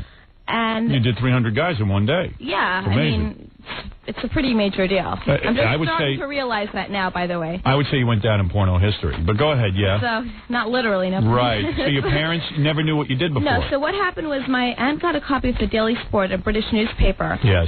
And they sent it to her. I tried passing off the fact that it was someone who looked very much like me, or maybe they superimposed my head, et cetera, et cetera. Right. Just That's a good one. Hey, what's the matter with you guys? about a month ago, they finally believed it, so I'm off the hook now. Right. But in all honesty, I don't think that they will. What? Tell me everything your parents did to you, so I know what not to do to my kids. I don't want, I don't want the kids. No, they all they ever. In all honesty, all my parents they just gave me the best of everything, and they were just. They gave you the best of everything. And they Those were just, bastards. No, they were just too strict because they didn't let me date. I never had my freedom. I had to. You know the Menendez brothers said the same thing? Well, I would never do that. I mean, right. They had my curfew was at 5 in the afternoon. Really? I wasn't allowed to go to concerts. I had to sneak out. Oh, boy, you had it bad. Ever see your father nude? Are they like religious nuts or something? No, they're not religious nuts. It's just I'm an only child. On our phone is the famous actor Stephen Baldwin. Are you a fan of his, Alec Baldwin's brother? No, I'm not. He's fascinated with you. What does he want? I don't know. What do you want, Stephen? Probably to criticize me, huh? Yeah, Stephen. What's your problem? Oh, no, I'm just a curious young lad. A young lad? How old are you, first of all? Stephen Baldwin? Yeah. He's about, He's in his 30s. He's about 30. Well, what do you want? Yeah. How old are you, Stephen? He's Alec Baldwin's brother. You know who Alec Baldwin is? Yeah, I know Alec Baldwin. You're not So impressed? What about Danny Baldwin? You know him? Never heard Billy of him. Baldwin? Really? No, I've heard of Alec Baldwin. All right. So what does Steve want today? Well, I'm just curious, like, there's this... Why don't you just come down here and take a look? I know, really. Yeah. No. Oh, no. I'm in the Stay same, where you are. I'm in the same boat as you are, Howard. That's right. You're married. But my wife is dying. Go ahead. But I'm just curious, like, how does it work? Is there, like, a certain amount of strokes each individual is No, inside? there's a time limit of 5 minutes. Yeah, so... Wow, so somebody could get in there for 5 minutes and really go to town.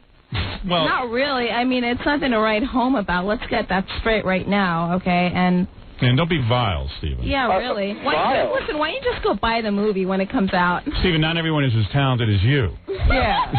All right. All right. Where are you? On the way to what? I'm going to work, Joe. Where? What kind of work do you do? Where are you, in L.A.? No, I'm in New York still. You're still shooting, right? Oh. Why don't you come down this week to see me at Wiggles, Steve? I want to see you. What's that? What's that? Oh, my God. It's in Regal Park. She's cute. Go see what? All right, listen, I got to go. Yeah, goodbye. Just buy the movie. Bye, Steve. What movie are you working on? Who, me? Yeah. I told you I'm doing that submarine movie with Gabrielle Lenoir. Oh, okay. What are you laughing at? You just did a porno movie with 300 guys on top of you. You're laughing at a submarine movie? You had a Yeah, submarine. who would do a submarine movie? Yeah, who would do that? Who would do it? Actually, you know, speaking of stars, Arnold Schwarzenegger is supposedly a really big fan of this stuff. Is that right? And he called the day of the gangbang to someone over at Metro to see how it was going. I'd like to meet Arnie. You would like him. I'd like Marky Mark, actually. You like Marky Mark and Arnold Kinda, Schwarzenegger. yeah. Well, Stephen Baldwin looks like both those guys. Stephen. Yeah. I'll talk to you later. Okay. All right. Bye. The great Stephen Baldwin. His movie, what's the name of the movie? Sled. Sled is out now. Oh. I'll probably go see that. They're changing the name to Did Eric. you get the trailer from the gangbang? Did they send that to you? No, I did not get the trailer. Oh, my publicist didn't do that. Okay. No, well, I will get it. Listen, I want to thank Jasmine St. Clair, the world's biggest gangbang, too. If you need to pre-order, Yeah. you can pre-order, believe it or not. 1-800... Well, you don't want to miss it. No, because I'm sure this will be grabbed up you want fast. to get it as fast as you can. 1-800-394-7298, extension 104. I'm very complimented that a beautiful woman much like yourself would want to even sleep with me. I mean, I must tell you that. I would, and it's in a heartbeat, Howard. Really? 1-800-394-7298, extension 104. I guess I'd wear a rubber. I'd be safe, right? Well, I get tested every month for everything. Yeah, there So you far, go. everything's come out negative. Exactly. Hold on, let me go to line 13. Gary informs me there's a woman that... Armando. Armando. Armando. Yeah. Yeah, Armando, what is it? Yeah, Howard. Yeah, I'm a student at UCLA. I don't want to see this whore go there. Listen, pal, I graduated from Columbia University. I don't give a rat's ass. You're still a whore. Why do you So say is that? your mother. She's a whore. Well, She's what do going to you get a legitimate job? Well, she's in porno. What's wrong with that? Do you watch porno movies? Do you, No. Armando, you don't watch porno movies? No. Why you got to come down on someone who would make? Someone's got to make them. Somebody's got to make them. Somebody doesn't have to make them. Listen, why don't you just butt out? It's not Why your don't you business. eat me, whore? I'd love to, but there's nothing there. So. I probably get a disease off you, my... All right, there you go. That's Armando. What? Armando. Armando. Ooh. Like I'm really going to take it to heart what they have to say. Yeah, he wishes he could have you. Believe me. Trust me. Well, I want to thank Jasmine St. Clair. I don't have an animosity to people who are in pornography. What is wrong with it? It's your choice. It's your choice. Someone's got to do it. Hell, I'd marry you. What do you think of that? But you're I don't married. understand Armando's problem. Said my wife's almost dead. Armando does not have coochie every week, so he's Right. probably He's just gonna sexually sit it. frustrated. But he seemed to be upset that she was thinking of going to UCLA. Well, that's well. Deal with it. Get over it, okay? I'm going He there, doesn't and know that's what the the bottom other line. people who go to UCLA do. Some of them are probably high-class call girls. Yeah, for you crying out never loud. know. Thank you. He probably works at McDonald's flipping hamburgers. And Jasmine will be at Wiggles in Rego Park, Queens, Tuesday through Saturday. That's right. What was your major in college? What college did you go to? Columbia University. No kidding. That's a School of International Public Affairs. Really? You must have had a high grade point average. I graduated with a 3.7. Really? Yeah. My goodness. Whoa. Very impressive. There, Armando. Yeah. You know, I purchase my perfume every day at the airport. I go in there with a thick French accent because I speak French very well. You do? Yeah, and I just go to the duty-free shop with this thick French accent and purchase the perfume with it. So you've never even been anywhere? I have been. I smell you I from... meant when you go to purchase the perfume. You happen to smell pretty damn good. Thank you. Let me hear you purchase perfume in French. Okay, in French? Yes. What do you want me to say? Well, say whatever you say. Bonjour, comment ça va aujourd'hui? Ça coûte combien ça va? Oui. Ouais, Est-ce que tu ici peux c'est faire bon, meilleur? vraiment, on n'a pas, il n'y a pas de mal ici, quoi. Ici tout est bon, quoi. On vend les marchandises. Why is a Vraiment, patient ici, guy on the radio? Okay. Patois. All right. I want to thank He doesn't Jasmine St. speak Clair. patois. The world's biggest gangbang 2 is available on video. And any French guys in the gangbang movie? There were some French guys. There was a German guy there as well, and English guys. There was everything. 1-800-394-7298, extension 104. Any blacks in there? Yeah. You don't like blacks? I'm not saying I don't like them. We all have I just don't like. I didn't want to work with black men in my film career, and they showed up there, and I just dealt with Why, it. they're too big? No, they're not too big. These guys were kind of small, actually. I just didn't get sexually turned on by a black male. Really? You weren't into white guys? Well, okay. Listen, nothing wrong with that. Everybody has their preference. You know, that's And all. it's nice to see a girl Like who... you like blondes. Right. It's nice to see a girl who just likes white men. You don't You see don't that find much. that very Yeah, often. right. That's all I like. All right. We're going to take a break. I want to thank Jasmine St. Clair again. But you dealt with it when it happened. What? You dealt with the black men when they Yeah, came. of course. It wasn't I was pretty horrible. nice to everyone. No, Right. It wasn't I horrible. wasn't going to die. Any Chinese? Yeah, and he wore shades the whole time, and one guy showed up with a black mask on. Really? I ripped the mask off his face, though. All right. Well, sounds like a pretty wild day. All right. We're going to take a break, and we'll be back right after these words. You're listening to The Howard Stern Show. Stay right there. 97.1 The Eagle. 8:05 at the Eagle. This is Brad Baxter. It's 8:10 at 97.1 The Eagle. We're back with The Howard Stern Show. Hey, Freddie, there's a guy on the phone who says he went to school with your wife. She's 35. You don't even know your own wife's age. Hey, who's this? Hi, good morning, Howard. It's Perry. Who is this? Perry. Hey, Perry. And you went to school with his wife? Certainly, Cardoza. I think I was a grade ahead of her, Right. and I'm almost 37. She's a very sweet girl, but I don't remember her being a genius and skipping a few grades. So, Fred, I don't think you know your wife's age even. Unless she's just a very loyal puppy, like you've always described them. You know what I'm saying? I don't know this guy. I can't comment. I think Fred's just very loyal to Allison, just like you've always described them, Howard. And what do you think? He's lying for her? Probably. I say it's the actress thing, you know, like she can't disclose her real age. Oh, I don't buy that. I think Fred really doesn't know her You age. really You would think have to she ask lied her. to him about her age? I don't know if she lied to him. I just don't think he knows her age. Well, why wouldn't he know her age? Because that's Fred. You know he's weird. He assumes his wife is 30. That's how he wants to be married to a 30-year-old. So Because even Baba Booey says she's got to be 35. That's about time, They were Gary's the right. same age. Fred, what's going on? You want to fess up? Do I want to fess up? Yeah. I know how old my wife is, and that's it. You know? That's it. What does that mean? I ain't talking. How's that? I guess she's holding the full frontal nudity thing over She his may head. be a little older than 30, but she's not 35. All right, so she's 34. She has to be. She has to be 34 and a half at least. I don't know this guy, but she's not as old as, or if she was a grade behind you. So she's not that old. are you saying you know her? Wait, I know exactly her. Right, here's your wife on the phone. Let my wife tell it if she wants to. Allison? What? Hi. Hi. How are you? Good. What's going on? Oh. Allison Furman, how you doing? Who is this? Perry. Who? You just woke up, huh? Oh, who put you on the phone, Gary? Who is it? Yeah. Who is this? Wait, Fred, I asked Fred how old you were. Yeah. We were describing to Hartford who Fred is and his wife and all. You were going through the whole history of the marriage. Oh, Jesus. Yeah, you know, that whole mess. Yeah, it's a mess Yeah, right now, I know. She's so thrilled. By the way, Good morning to everybody. I said to Fred, how old's your wife? Yeah. So he said 30. Yeah. So then Gary came in and said, your wife's got to be 35 years old. I'm not because 35 she's years the same age as Gary. Gary said that he remembers talking to you and that you two had to be close in age. And now this guy Perry says he went to Cardozo with you. Perry? Perry who? I can't say my last name, Andre. Why? Why don't you have some balls and say it? Well, he knows I only said nice things about you. Don't start. How would he know? How would he know that you went to Cardozo? Well, I want to know who this guy is. But did you go to that school?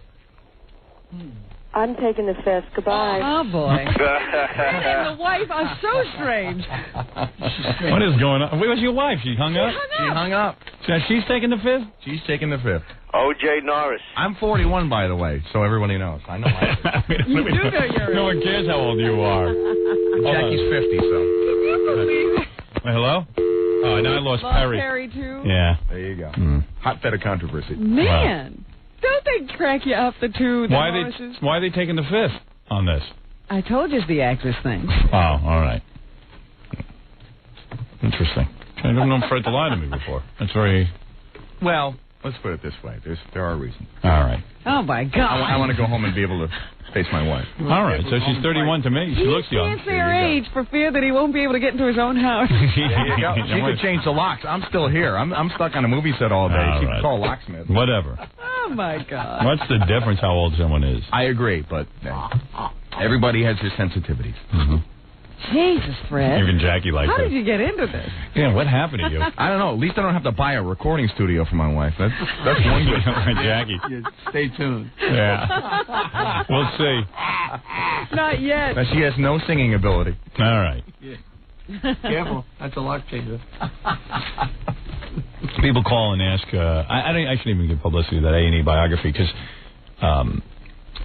there was a biography on me on A&E, the Arts and Entertainment thing. Okay, let me ask you a question. And yeah, go ahead.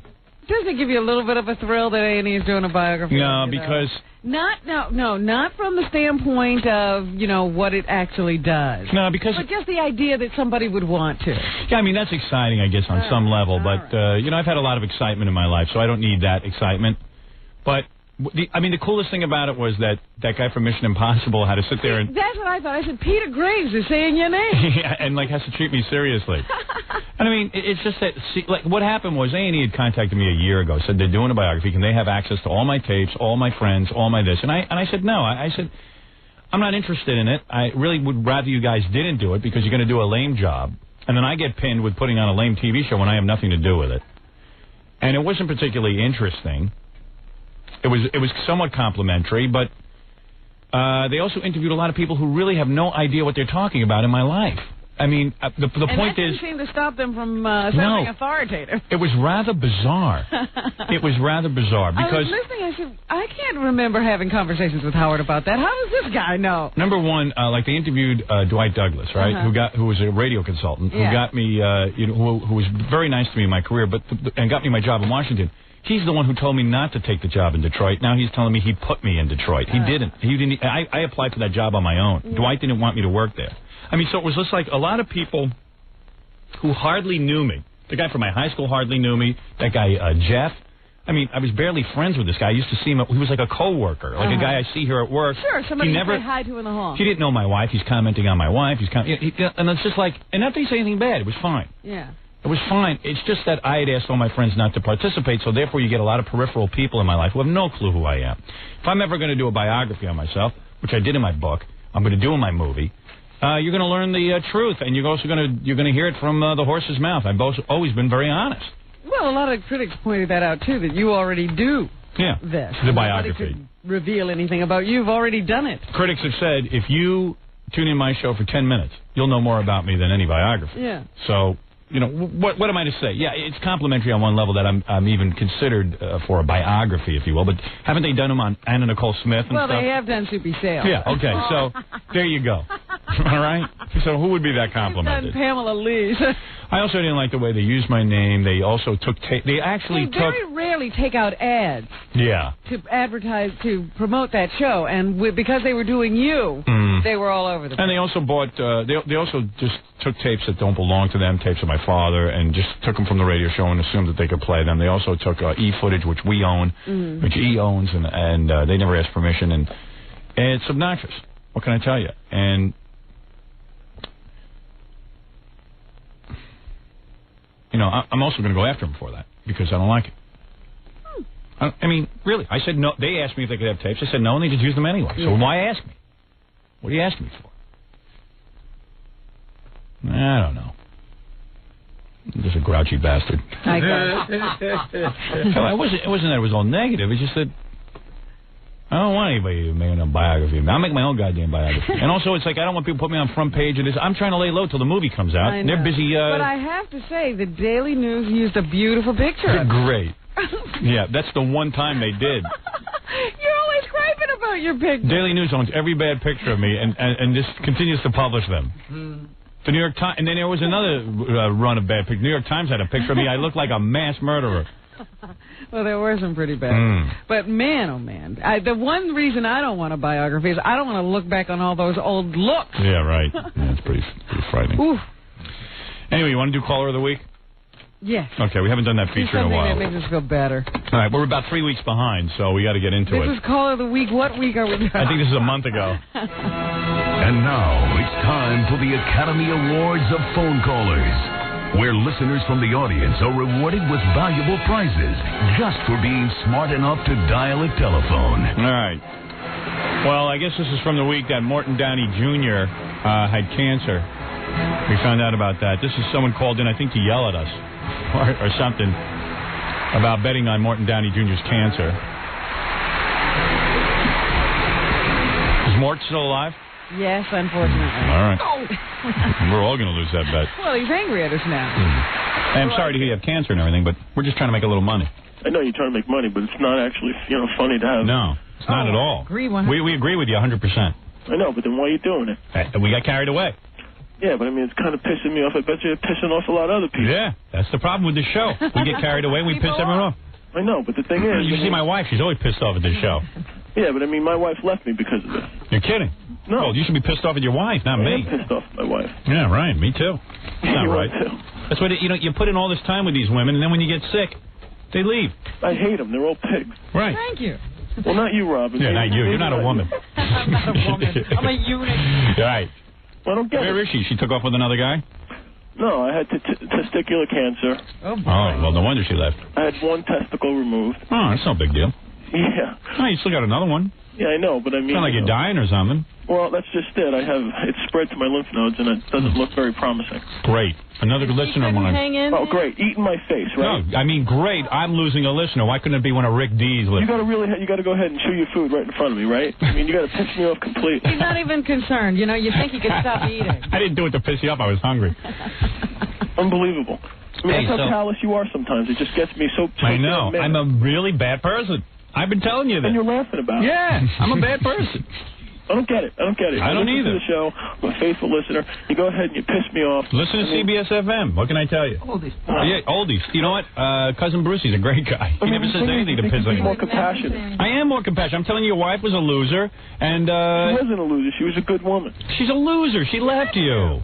I know she left, but I mean, she's not a good woman. I can't even have an erection anymore. All right, so that's caller number one, our first nominee. Good one. This is a caller who Wow. Good one. There's a caller who called in and complained about what Ralph was doing to my hair, and he argued with Ralph. He didn't like what Ralph was doing. Evidently, neither did I. That's why Colleen took over and Tony. All right, here we go. Harold, I can't believe the way he done your hair last night. I cut hair. I'm not knocking you, Harold. I mean, you're a hell of a guy. You do a good show. Thank you. But I'm going to tell you right now, if that's what that damn guy's got to do with your hair, cut it up looking all greasy. It looks like you've been drugged through a grease pit. Well, let me tell you something, Jim. You're not far off. I've been consulting with several people. I don't like the way I've been looking lately either.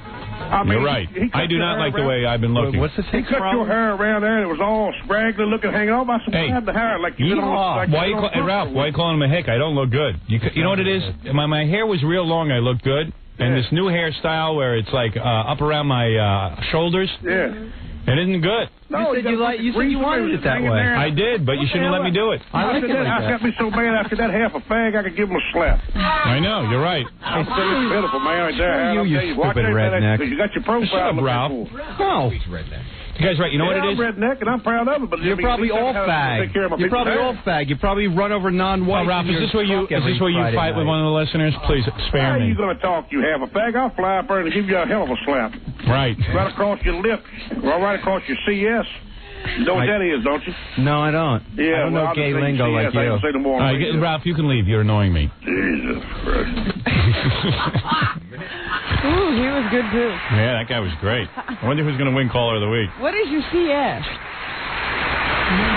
I think it's the last word is sucker. I thought so, too. Yeah. But I wasn't sure. And the C stands for form of genitals on a man.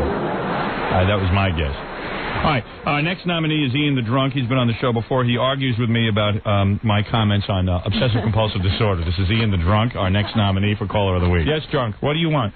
Okay, I wanted to tell you that your story about your own obsessive-compulsive story was your own story. Don't you understand that possibly you cannot advise anybody? Stupid. Did I just say that you don't have any education? You don't have any. You have nothing. What do you know about it? What do you know about it? I don't know because thank you mean God because I'm not a medical doctor? I can't tell people my story of my cure. God, I was never a victim of that. Yeah, you're a victim of your own abuse. You drunk. But what is he addicted to now? Because all you did was tell your story. What are you so uptight about? I just told my story. Because you somehow trying to somehow like the guy who called you to somehow make him feel like you have the answer, but you don't. Did you ever? I have the answer for me, you jackass. Yes, and he was saying that's what I wanted to tell you. He wanted to know what I did. I told him. Exactly what I wanted to tell you. You stupid, filthy drunk. I'm sorry. Well, thank you, Ian. You big piece of garbage. You ever hear of Sir Isaac Newton? What? What? Who's Sir Isaac Newton?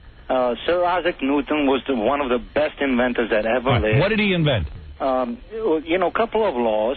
Like what law? Like action and reaction. No. What is the law that he came up with? Like a force equals, mass by acceleration you are to square. Stupid. Oh, you're so silly.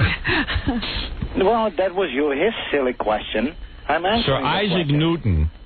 Who is Sir Isaac Newton? Isn't that the one with the apple fell on his head? Did an apple fall on his head? He came up with the three basic laws of the physics. Jackass. He's talking about Einstein. I know. He doesn't know what he's talking about. So Isaac Newton had an apple fall on his head. And he says, you know what? There's gravity. And you know everyone laughed at him? Well, in your because he wasn't a medical doctor, you drunk. Well, there you go. Oh, man. I get scared when I listen to old phone calls. All right, and finally, for the fourth Caller of the Week, this is our fourth nominee. This is a guy who screamed at Special K. Remember Special K? The guy who was taking the cat drink? No. Special K was the woman who has sex with all different kinds of guys. Oh, her. I forgot. She'll have sex with anybody. She even gave sex to Crackhead Bob. I want to ask Crackhead Bob, is he ever going to see her again? I don't know. But anyway, this guy called up to yell at Special K that she should be charged with murder. Yeah, is this the dumbest woman on the planet? I mean, is she the biggest moron on TV? She should be arrested for attempted murder. Are the taxpayers going to have to pay for her when she comes down with AIDS? You know what the hospital stay for an AIDS patient is over the course of the treatment? How much? I have no idea, but I bet it's astronomical. It's pretty large. I bet it's astronomical. She ought to be arrested for attempted murder out there. She's an idiot. absolute idiot. Now, Special K, do you get a lot of women yelling at you like this? No. Well, she doesn't go around blabbing. Yeah, it doesn't matter. Women yelling, men yelling. You know, you take it a step further. You look at the situation for the medical care for these people who get AIDS. I mean, now you say you're very careful, right, Special K? Very careful. Condoms don't necessarily So Crackhead work. Bob is going to need to wear a condom. I go to infectious training all the time. You go to infectious training all the time. What? Infectious diseases training. I know. You actually train for this? No. You learn about infectious diseases. Well, Howard. Yes. Okay, you have had a lot of morons on, but I think this one takes the cake. All right. Well, there you go. I think you had a lot of morons on, but this one takes the cake. We've had tons of morons. In fact, we're morons. We know that. All right, let me open up the envelope and see who won. Now, is it going to be the Morton Downey? Is it going to be Ralph and the Hillbilly? Is it going to be Ian the Drunk? Is it going to be Special K? Man, this is tough. Who is it? Hurry, I'm anxious. 1 second, this envelope has a lot of glue on it. Fred and his wife. They weren't even... Wait, No, they weren't nominated that week. That was a different nomination. That was for Looney Call of the Day. Wait a second. Let me get the Caller of the Week. A whole history of... Oops. Oh, my. Have you found the bottom yet? The winner is the Hillbilly who called Ralph with the hair. I was hoping. Yeah, he was good. Half a fag. Half a fag. Half a fag, I'll slap you in your CS. In your CS. Well, there you go. Well, that's Caller of the Week. We love to reward our Callers of the Week, except none of them can prove that it was really them, so we never give them any prizes. And it works out for us because we don't have any prizes. All right, we'll be back after this. We'll return to the Howard Stern Show after these messages. 97.1 The Eagle. 8:28 at The Eagle. This is Brad Baxter. It's 8:31 at 97.1 The Eagle.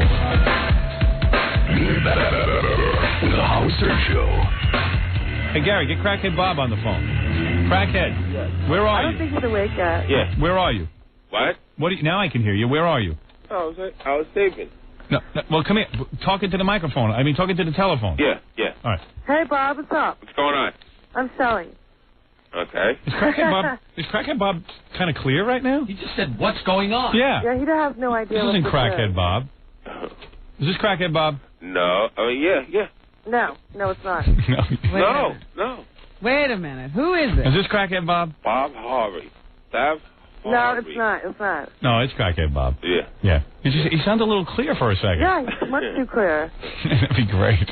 Yeah, that we were goofed on all. Yeah, right. I thought you guys were goofing on me. Cured? Yeah, trust me. If he's ever cured, it's the end of his whole run with us. Ah, come on.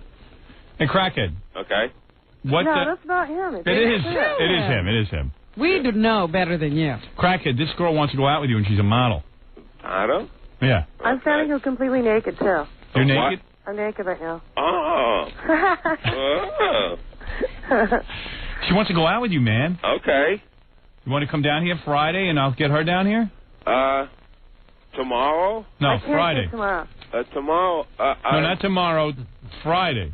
Friday. I'm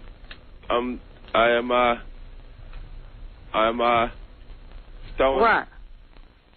Give him a chance. Tell me he's got something on his schedule. Oh, man. Yeah. You have something on your schedule? Yeah. What do you have Friday? You're going to miss out, dude.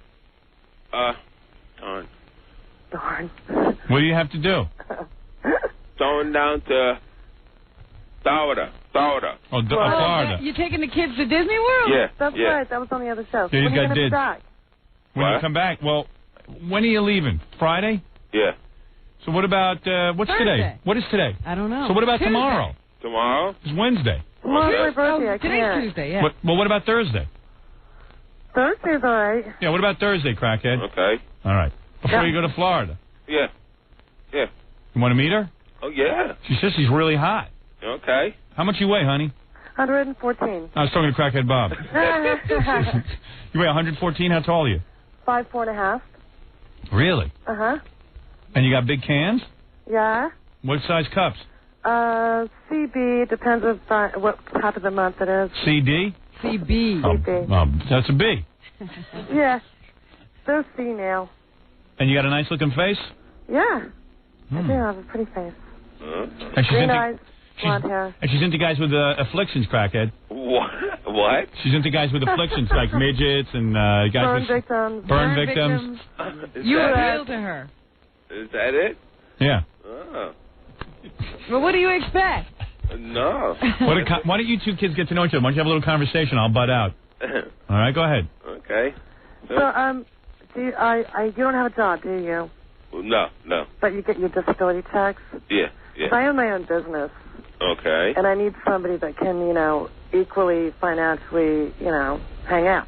Oh, that's okay with me. Yeah? Yeah. So, and you have a shaved head? What? You shave your head? Yeah. I like that. You like that now? Yes, I do. Oh. Yeah. Okay. And you have tattoos too, right? Yeah. I do too. Oh, yeah. I have like 35 tattoos. Oh. I used to be a go-go dancer. Okay. But now I own a business, so that's like on the side. I still dance, though. Yeah. So I could dance for you sometime. Oh. His conversation is great. Yeah. Oh. Yeah. Oh. Two words. He doesn't know what else to say yet. No, he's taken aback. He just woke up out of bed. Hey, she's a go-go dancer. I like that, Bob. Yeah, I like that. Yeah, I like that. I like that a lot. Yeah. I like that a lot. Well, you got to say something to her besides yeah. You got any questions for her? Or tell her about you? I think he's ready to sleep with her. No, come on. Go ahead. You want to say something to her?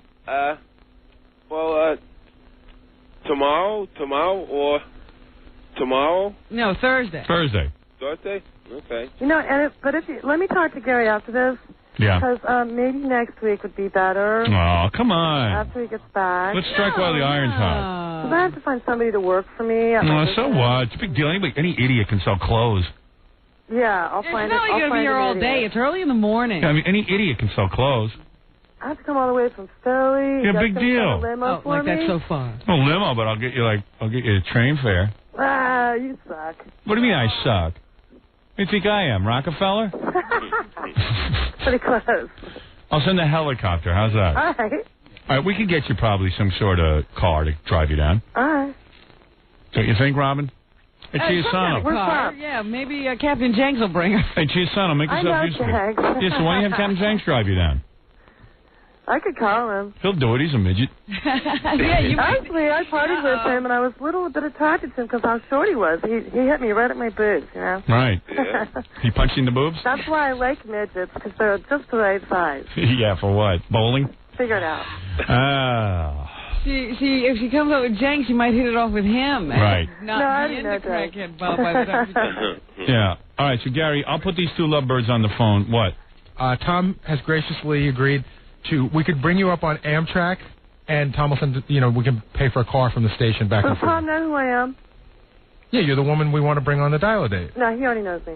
Tom knows you? No, she's talking about Tom, Jenks. Captain Jenks. Oh. Not This Tom is But would it be okay if you came Wait, Chiasano's a real high roller. He's going to pay for the Amtrak? Metroliner. Really? Well, the Metroliner's probably faster. It's only like an hour. It's an hour and 10 minutes on the Metroliner. Yeah, so you get on, and then we'll pick you up at the thing. Right. And you'll meet Crackhead Bob down here. And then maybe you guys have some sex. Well, we'll talk about it. Yeah, I mean, you can talk about a relationship. I'm not that easy, Howard. Yes, you are. You're actually looking for a relationship. Well, I know I'm clean. I just went to the gynecologist yesterday. And we know Bob's clean because he just can't get anybody. Yeah. Bob, are you looking for a relationship? We've never established that. Do you want a relationship or you just want to play the field? I don't know. I think he's trying now that he's a big star. I think he'll do whatever she says. I think he will, too. Bob, you're an emotional cripple, aren't you? Oh, yeah. All right, so there you go. He needs help. I heard. What? I heard he's quick. Is he? Yes. Well, you would be too. Getting gotten laid in 7 years. Come on, give him a break. That's it. Right. All right, so Crackhead Bob, you're up for this, right? Yes. All right. This is exciting for you. Yeah. All right. And Thank you very much. You are a thing of radio. Right. A what? A king of radio. Oh, I thought he said it. Well, I'm a ding. He did say I'm a ding of radio. Right. All right. So go ahead. We'll put you guys on hold, you lovebirds, and I'll see you here on Thursday. All right. Is that all right? You want to we'll sing? work it out. Crackhead Bob, you want to sing her a love song? Oh, sorry. After. After the date? Yeah. Come on, Crackhead Bob. Hey, I got tape of Crackhead Bob singing at the movie the other day. At the thing? Here, listen to this. I got Crackhead Bob up on stage when we were shooting over at Bryant Park for the movie, and a lot of our fans came down and stuff, and AC/DC was there. I brought Crackhead Bob up on stage, And he was singing his heart out. I mean, I'd never seen him sing in front of a crowd. He's better in front of a crowd. I think so. Bob, you were fantastic. Yeah? Yeah, here it is. Listen to this. Here we go. Okay. Ladies and gentlemen, Crackhead Bob is here. Crackhead Bob, what song would you like to do for the crowd? Don't stop. What was that? Don't stop. I don't know what that is. I love you. I love you. I love you. I think it was Michelle Maybell. It was. Was that Michelle Maybell? That's my name. Is it Michelle? Yeah. Well, he was singing to you. Crackhead, were you singing Michelle Maybell? I think so. Is that the Beatles song? No, really, was that it? Are you there, Crackhead? Yeah. What are you doing to the phone? He's got his face on the pillow. Did you get your face in the pillow? No. He's already making out with it. No, come on. All right, here you go. And then he kept singing. Wait. What he said. What about some Van Halen?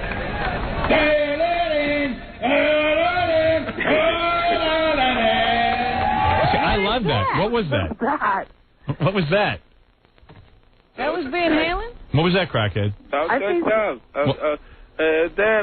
tell darling. Wait a minute. Were you just singing the name of the band? No, I think he was singing the My Three Sons theme. No, I think you said sing some Van Halen, so he started singing Van Halen. Oh, I see. I'll love you, I'll love you, I'll love you tomorrow, Right. and always a day away. He's singing everything. Oh, that's what he was singing. I liked it, though. Listen to the crowd. They like it, too. I'm making an album of Running with the Devil. Now he's doing Running with the Devil. It's truly amazing, Running with the Devil. This is going to be hard. Well, I can run with the devil. All right, so why don't you guys, I'll put you on hold, and then we can set you up. Come in Thursday, because I want to do it Thursday. I'm too anxious to see all this. Okay. All right, hold on. What are you going to wear? Howard. What are you going to wear? I don't know yet. I mean, Crackhead Bob. I don't know. Probably black rubber. Black rubber. Yeah. Baby. Baby. Baby. I'm like a biker. You're a biker chick? Yeah. Excellent. Well, he'll be really cool with your friends. You ought to wear your biker outfit, Bob. Yeah? Yeah. Okay. Imagine Crackhead Bob on a motorcycle. With that whole left side gone. The left side dragging. Like dragging on the floor. I don't go that far. It's too dangerous. All right. What is that, Bob? That's okay. That's okay. All right. Whatever. All right. Crackhead Bob and Michelle, I'll speak to you guys on Thursday, but let me put you on hold so we can arrange for it. Bye, Robin. Bye, Howard. I love See you. you Thursday. Okay. I love you.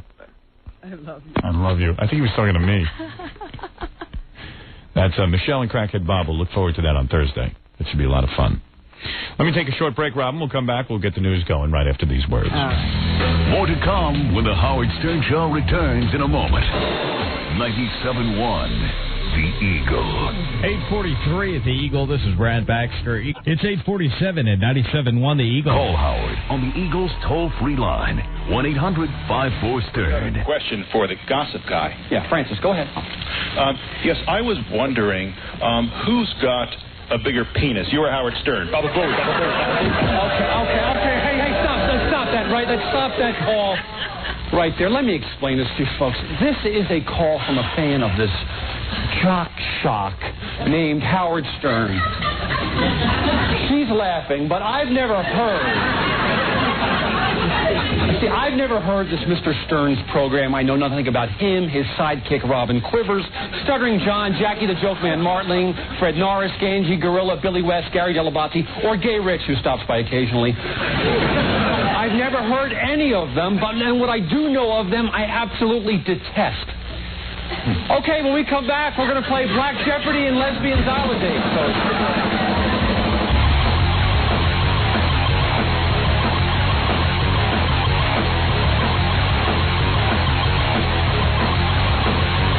What is this? Yeah, what is this? Oh, it's me? I'm back? Oh, great. I love being back. So happy to be back. Happy to be anywhere, quite frankly. God, there were so many people on the phone today, but I just can't get to all of them. People calling me up about Olympics, and a lot of people had questions for me on the phone about the Olympics. What? A lot of people had questions for me on the phone about the Olympics. Oh, really? Yeah. But you don't have to scream.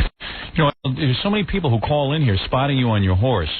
Really? Evidently, you ride by on your horse and you wave to everybody. You're not a snob. They call me. But it's some scene. I mean, you know. I feel like I'm on parade. Some guy called Gary the other day and said, I just saw Robin riding down the street and she's waving to people on the horse. Not waving. And Gary goes, how do you know it's Robin? He goes, well, first of all, he says, how many black people are riding around on a horse with long braids? With long braids and riding jumpers. And evidently you ride around in a whole riding outfit. You have to wear a helmet, Howard. Yeah, but you wear also... I wear boots and I wear pants and I wear a T-shirt usually. I heard you wear the jacket, the riding jacket. No, I do not.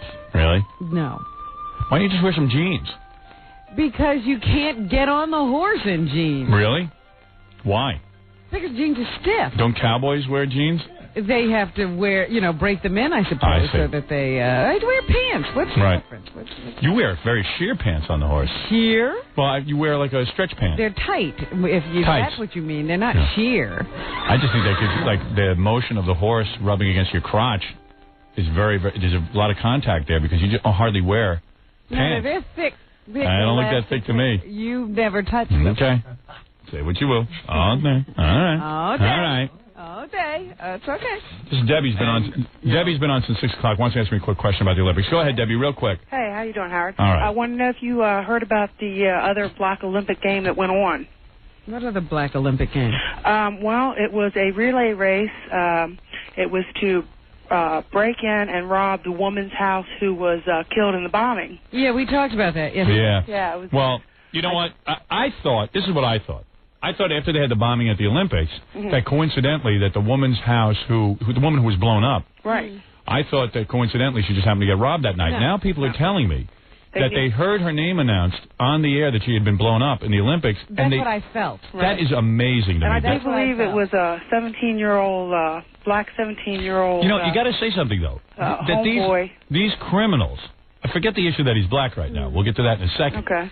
The fact that these criminals are so smart that they can think of something that fast. I hear a name on a television and that someone is blown up. Imagine the mind that says, I'll go over there and rob that goddamn house. Right. I mean, that's an amazing... It's got to be the quickest thought process in the world. I bet you they didn't live far from the house. Right, but the kid's got to be brilliant is what I'm saying. That's a crackhead mind. They know they're not going to get caught that easy. And, the scores haven't come in yet, but I do believe it was a 17-year-old black crackhead that took the gold from the home. Well, listen, the fact that there's more black-on-black crime is very sad. Oh, yeah. But what are you going to do? That's not my issue. But I've been raving about that for years. I say, you keep these people in the community, they're going to rob you. Well, we used to say that we always thought it was odd how all of these families know that their sons and daughters are thieves and robbing and doing carjackings. Right, well, as long as they're not robbing themselves. Right, and they never, and when the cops come, they go, the cops are bad, we're not turning our people in. But so expect that to happen. Right. Of course, you harbor criminals in your community. I had talked to you a while ago. I live in Manassas.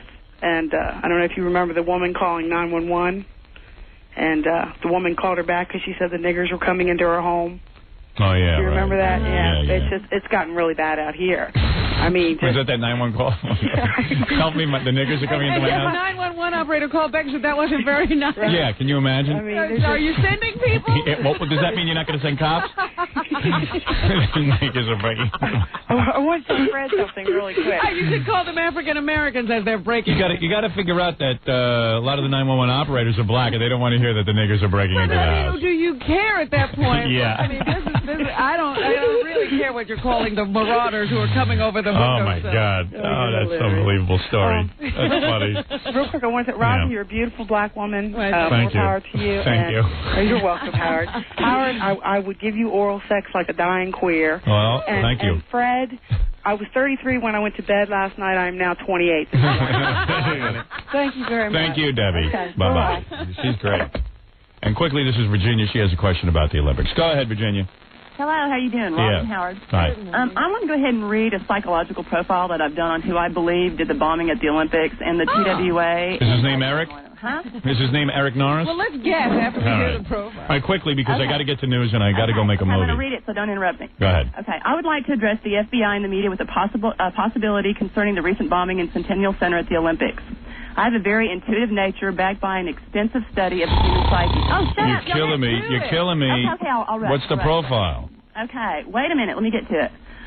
My first assessment on Saturday of the Olympic bombing was that it was not what we would normally quantify as terrorism, that it was an act of a person or possibly a group of people that had an ongoing discord with the Olympic Committee or with their own performance or lack of performance. Can you just put it in your own words? No, because this is the first time I've...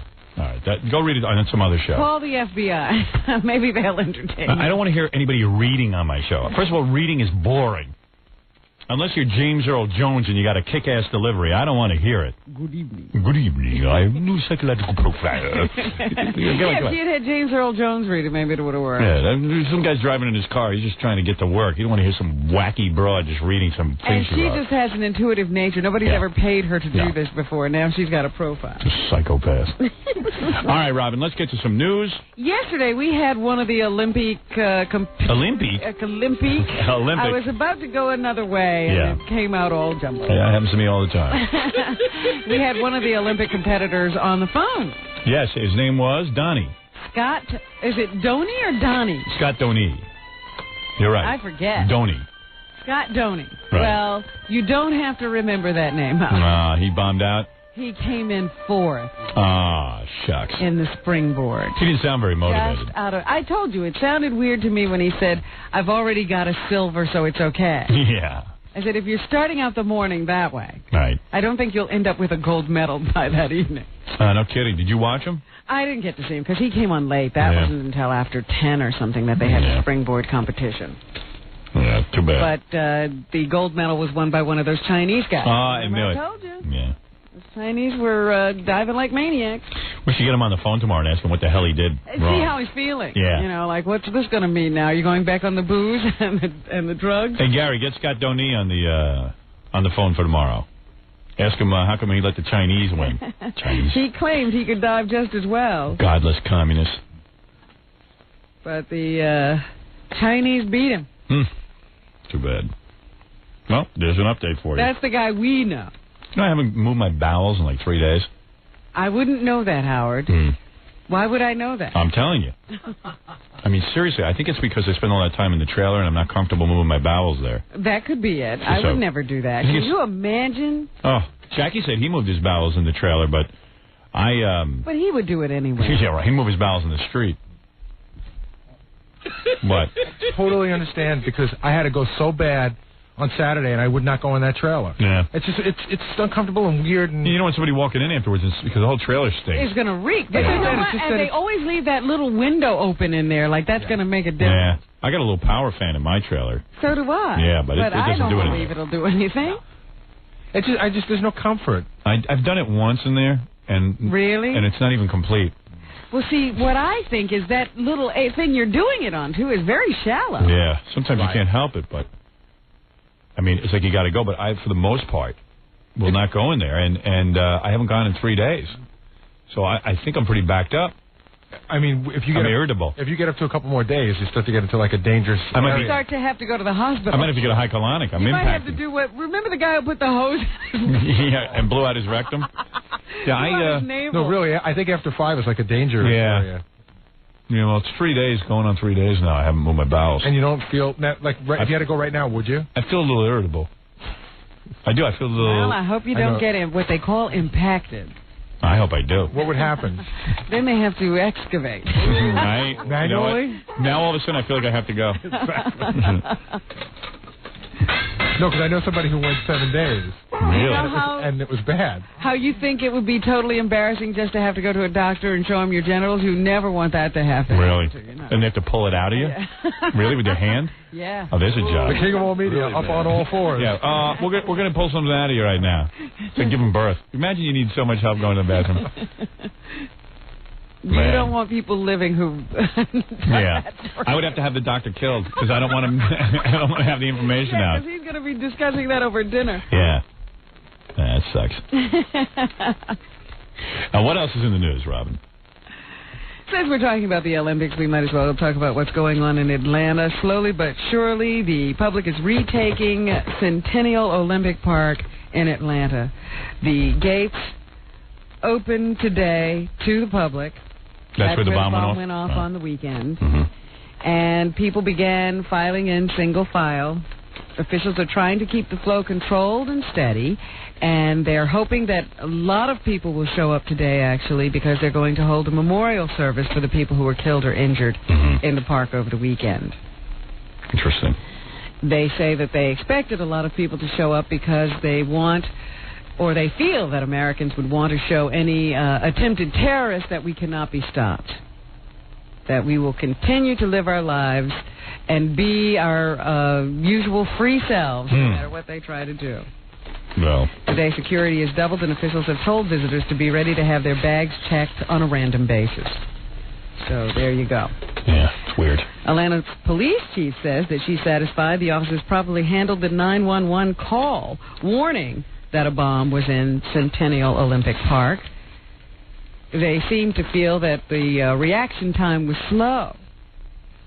But according to experts, they did handle it properly because the person who called with the warning didn't give specific details, such as the location of the bomb or the type of bomb, etc. Well, in Speed, Keanu Reeves responded within 10 minutes to the bombing that Dennis Hopper was going to do. And, oh, that's where you get your information? Yeah, and I feel in comparison to that, they were a little slow. Keanu was right down the elevator shaft within 3 minutes. Well, I'm sorry. Him and the goofy guy from Dumb and Dumber. That's a movie. Yeah, well. Not real life. Yeah. What can I say? Meanwhile, they say as a result or since the bombing occurred, there have been tons of bomb threats issued across the country to various events, various cities. It seems to be a whole wave of people calling. Isn't that weird? And saying they've planted a bomb. Isn't that weird? Like they haven't planted a bomb, but they just want to get in on it somehow? Right, and so they just call. It's weird. We have such a screwed up country. People are so stupid. So I don't know why that is, but hoax bomb threats are keeping authorities busy across the country. Since Saturday's bombing at Centennial Olympic Park in Atlanta, the New York Police Department has responded to a rash of calls. Really? Yeah. God damn it, what's wrong with people? In Pennsylvania alone, buildings in 3 different parts of the state were evacuated yesterday because of bomb threats or suspicious-looking packages. Similar incidents have been reported in Washington, D.C., New Jersey, Seattle, and Albuquerque, New Mexico. I hope I moved my bowels today. Oh, geez. I feel something going on. Ever since you told me that if a bowel becomes impacted, you have to have a doctor remove it. I'm feeling some activity in that area. Well, I'm glad I'm helping you in something. Just want to give you an update. What? It's like a stirring. Yeah, I feel a stirring. All of a sudden, like when she said that, I went, Well, I was trying to help. Everything loosened up. Super. Rather than have you face that, I would warn you first. I don't like to move my bowels before. You see, I usually move my bowels right after the show. Like I go home and I move them. Yeah, but you haven't been home in months. I haven't been home in months. And the thing is that I don't like to move them before a scene because, they dress me. And sometimes they even give me, fake underwear. You'd be able to have showered before you've done something? Well, I'd like to go and then shower. I don't want to put on movie clothes, especially movie underwear, after I've just gone. Because I always, for some reason, I don't clean up back there all that good. And then there's always some skid activity. So I don't want the movie people to see that. So. Oh, you're always taking off your underwear? Well, sometimes I am. Like yesterday, I wore stunt underwear for that scene. I had to wear different underwear. Yeah. Yeah. Thank you. So you can see what happens. Then I clam up back there because I don't want to go. Right. I want to be fresh back there for my scenes. So, and then by the time night rolls around, I'm so tired I just go to sleep. There's just no time to move my bowels. I've eliminated that activity from my daily routine. Yes, but it hasn't eliminated its, No. Your intestines is still doing what it's supposed to. Oh, yeah. And when I finally go, it's never going to fit in that little tiny trailer bathroom. That's why I was talking about the shallowness. I see. I don't know what you're going to do. I don't know. I might have to dig a hole. Yeah, go into a latrine. Anyway, go ahead. I didn't mean to interrupt with that bulletin. Investigators say they'll be testing a key piece of the wreckage of TWA Flight 800 today. Did you see what they're speculating now? No. They think that the bomb was placed in the forward cargo hold, and that if it exploded the way they think it did at this point, that the front end of the plane just dropped off in midair. And that the people were... And then the plane kept flying for a little while with no pilots, nothing up there. And the people were probably alive. I don't know. They didn't speculate on whether these people were alive or not. But can you imagine if you were? Do you think they were sucked out of the plane? Because once the front is off, don't you get sucked out? Well, they weren't that high. But it's moving forward. But it's moving forward, so what's your point?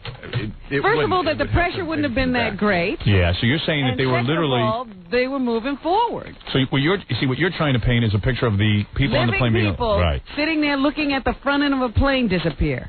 Oh, my God. That's the worst, I think.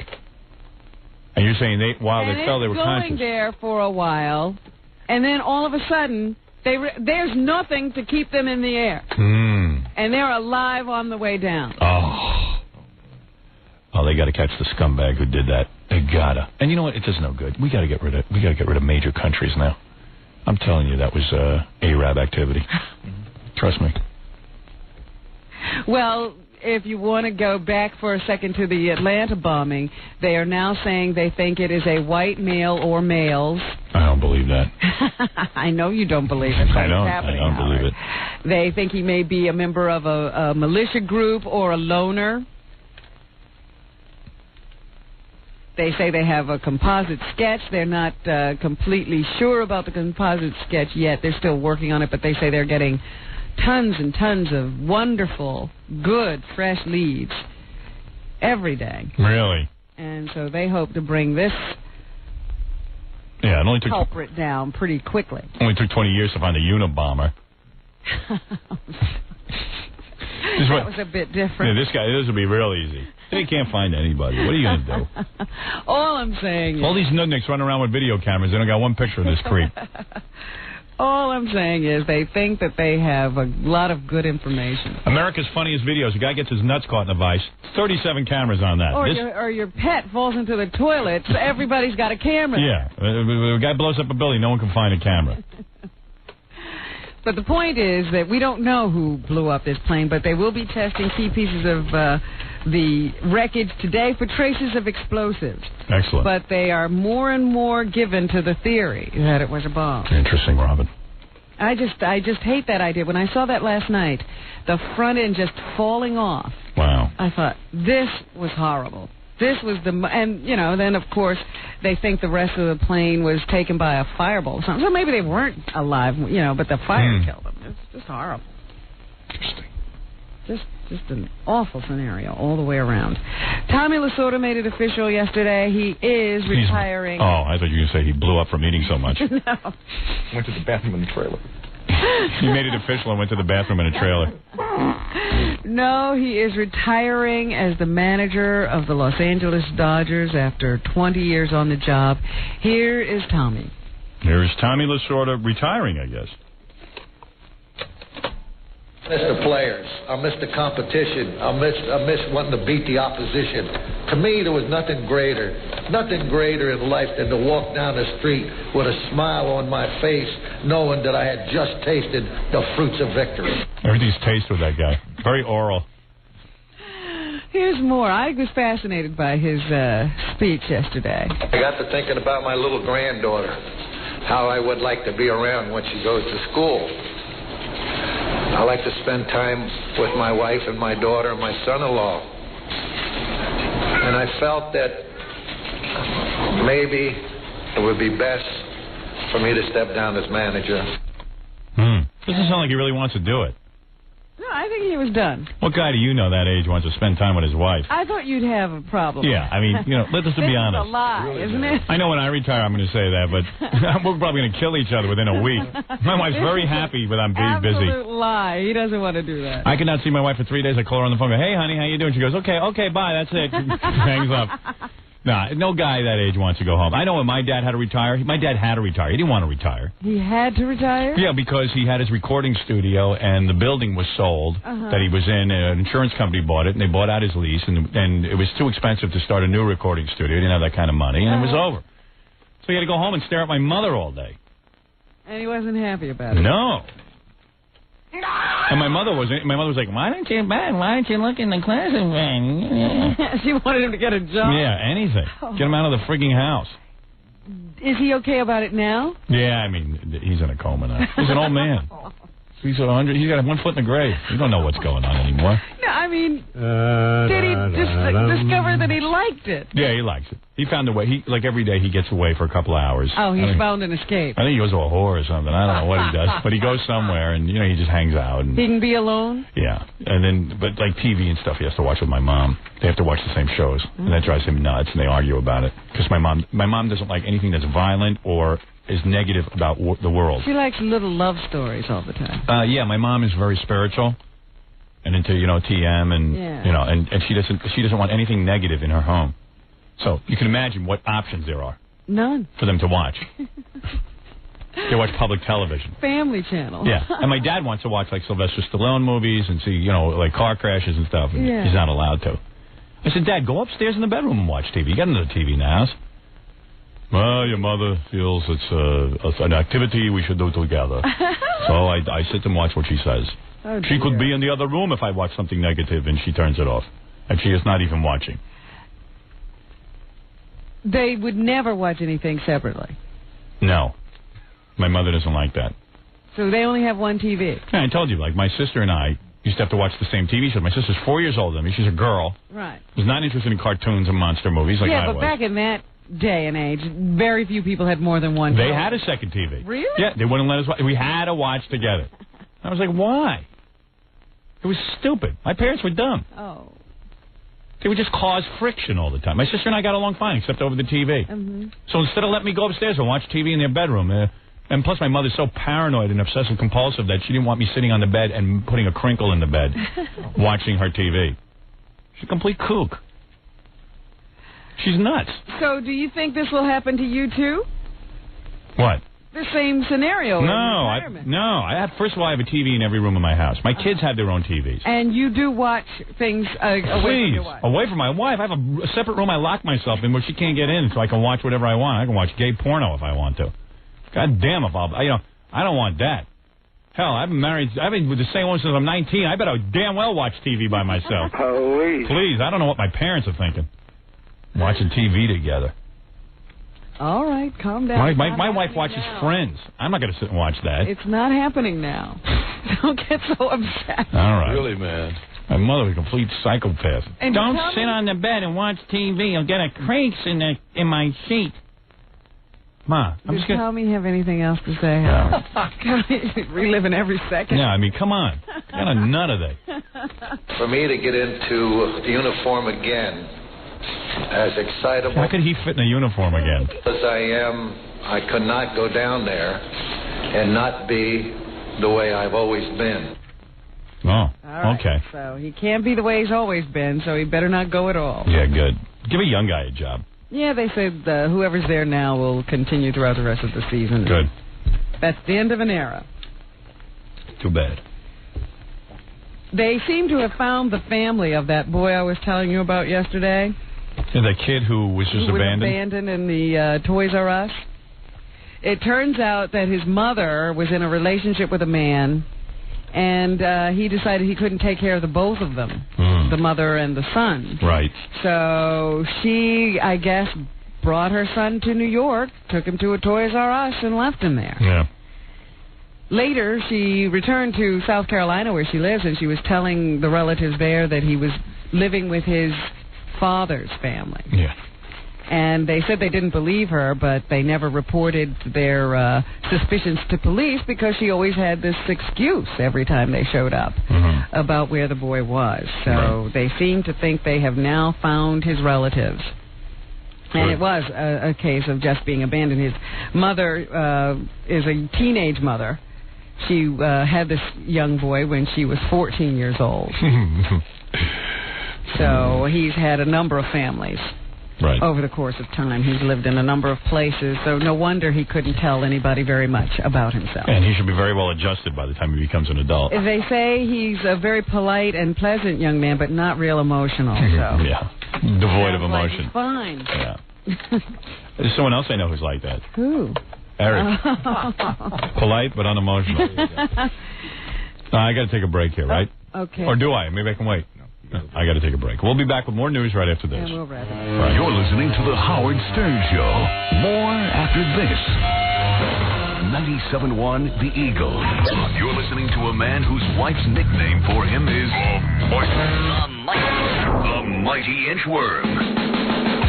Howard Stern. Okay, you're the Mighty Inchworm. And Robin, what else is in the news? Well, in our People in the News segment. Yeah, People in the News. I love that. I love news that really isn't news. Robert Downey Jr. was in court again yesterday, and the judge at the Malibu Municipal Court gave him a life sentence. No. Decided that if he stays in a locked rehab. Okay. They don't know what to do with this guy.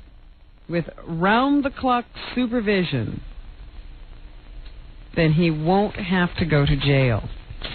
Yeah, that's called a trailer on a movie set. They lock you in and you can't leave. He's already in that. No wonder he's doing heroin. If he leaves this facility that they're saying that he can go to without it, he will then lose his $25,000 bail, and he'll sit in jail. The prosecutor in the case still thinks that it would be jail time that would motivate Mr. Downey to stop using drugs, but the judge is giving him another chance to do it on his own. Of course, Downey has had a number of run-ins with the law in the last few weeks. He was stopped driving at a very high speed and was found to be in possession of drugs. A few weeks later, he was found passed out in a neighbor's home in which he didn't belong. And then he walked away from a rehab facility that he had admitted himself to. Right. After he had been ordered to be there. So I think the judge has acted wisely. Well, good for you. I'm glad that you agree with this judgment. I do. Meanwhile, another one of our friends, Scott Weiland of Stone Temple Pilots. That's a great guy. He was ordered into rehab for his drug problem. How's he doing? It says that he is doing okay. He's doing quite well, according to, I guess, a judge that he had to go visit, because he's also there under order. I want a judge to watch over me. I'm feeling left out. He could be released in October. Oh, he's doing so well. Right. That's a long time away. October, don't sound like he's doing too good. But he's been at this drug treatment center since last April. Mm-hmm. After being arrested for possession of heroin and cocaine. Wow. So they say he's doing all right, and October looks like his day of freedom. Wow. It seems to me rock stars should be allowed to do that stuff. But what do I know? Well, I don't know. The people who want them to make money, I think there are better investments alive at this point. Interesting. The California Highway Patrol said Rodney King, whose 1991 beating by Los Angeles police after a traffic stop led to riots in 1992, was cited for going 90 miles an hour in a 70-mile-per-hour zone. Rodney King was? Sunday on Interstate 15 in San Diego County. Rodney King? Yes. Again with the car? Yes. Don't they take away his license, but it doesn't matter. He just drives anyway. Yeah. Do you really think? You think of Rodney King? Doesn't he have $3 million? Can't he go to school or something and get a hobby? To hire a chauffeur? After you get $3 million, why go to school? Yeah. Guess there's no motivation there. He was very cordial, they say. No problems. He knows how to act, and the cops know how to act with him. So they do the tango. King has had other run-ins with police. He pleaded no contest to drunken driving in 1994 and was convicted of a misdemeanor hit-and-run in 1995. Well, there you go. So there's the Rodney King traffic saga continuing. The police should have beat him harder. I told you that to begin with. They should have turned off that camera, that bastard. Who took that picture? Hasn't stopped driving. I want to find the guy who took that picture. Oh, man. What does he have to say for himself now? Cops of the LAPD, God bless you. There were a number of gold medal winners at the Olympics yesterday, not the least of which was Shannon Miller. She is the most decorated American female gymnast in history, but she never had an individual gold to her credit until last night when she won the first gold medal in the balance beam. Is that the one who was limping and stuff? No. Oh. That girl had to pull out of the floor exercise because she can't do anything on that leg. Oh, her parents should have forced her to do it. They should have just, whipped her and shot her up full of Demerol and got her out there. What's wrong with her parents? I don't know. Maybe they've slacked off since she won that team gold. Yeah. Don't the parents want her to be famous? Maybe she's already made because everyone knows her name now. Okay. She doesn't have to do anything. Yeah, I guess That's her parents, what her parents wanted. Yeah. I admire parents who take these little midget kids and put them into this freak show circus in the Olympics, and then even though they're injured, let them go on. Yeah. I admire that. If they were running away to the circus, healthy. People would say that was wrong. Right. But this is just the same. This is the Olympics. Here's Shannon Miller. Okay. Isn't this the little girl who fell on her head, cracked it open, and her parents said, "Go ahead, honey, go for the golf"? No? Not her. Different one, okay. She's just had tons of injuries and surgeries. And good. She's 19 and an old woman because of all the surgeries she's had. It's good to do that to your child so they can collect a $7 piece of gold. And have arthritis at 30. Yeah. 30, 20. Fantastic.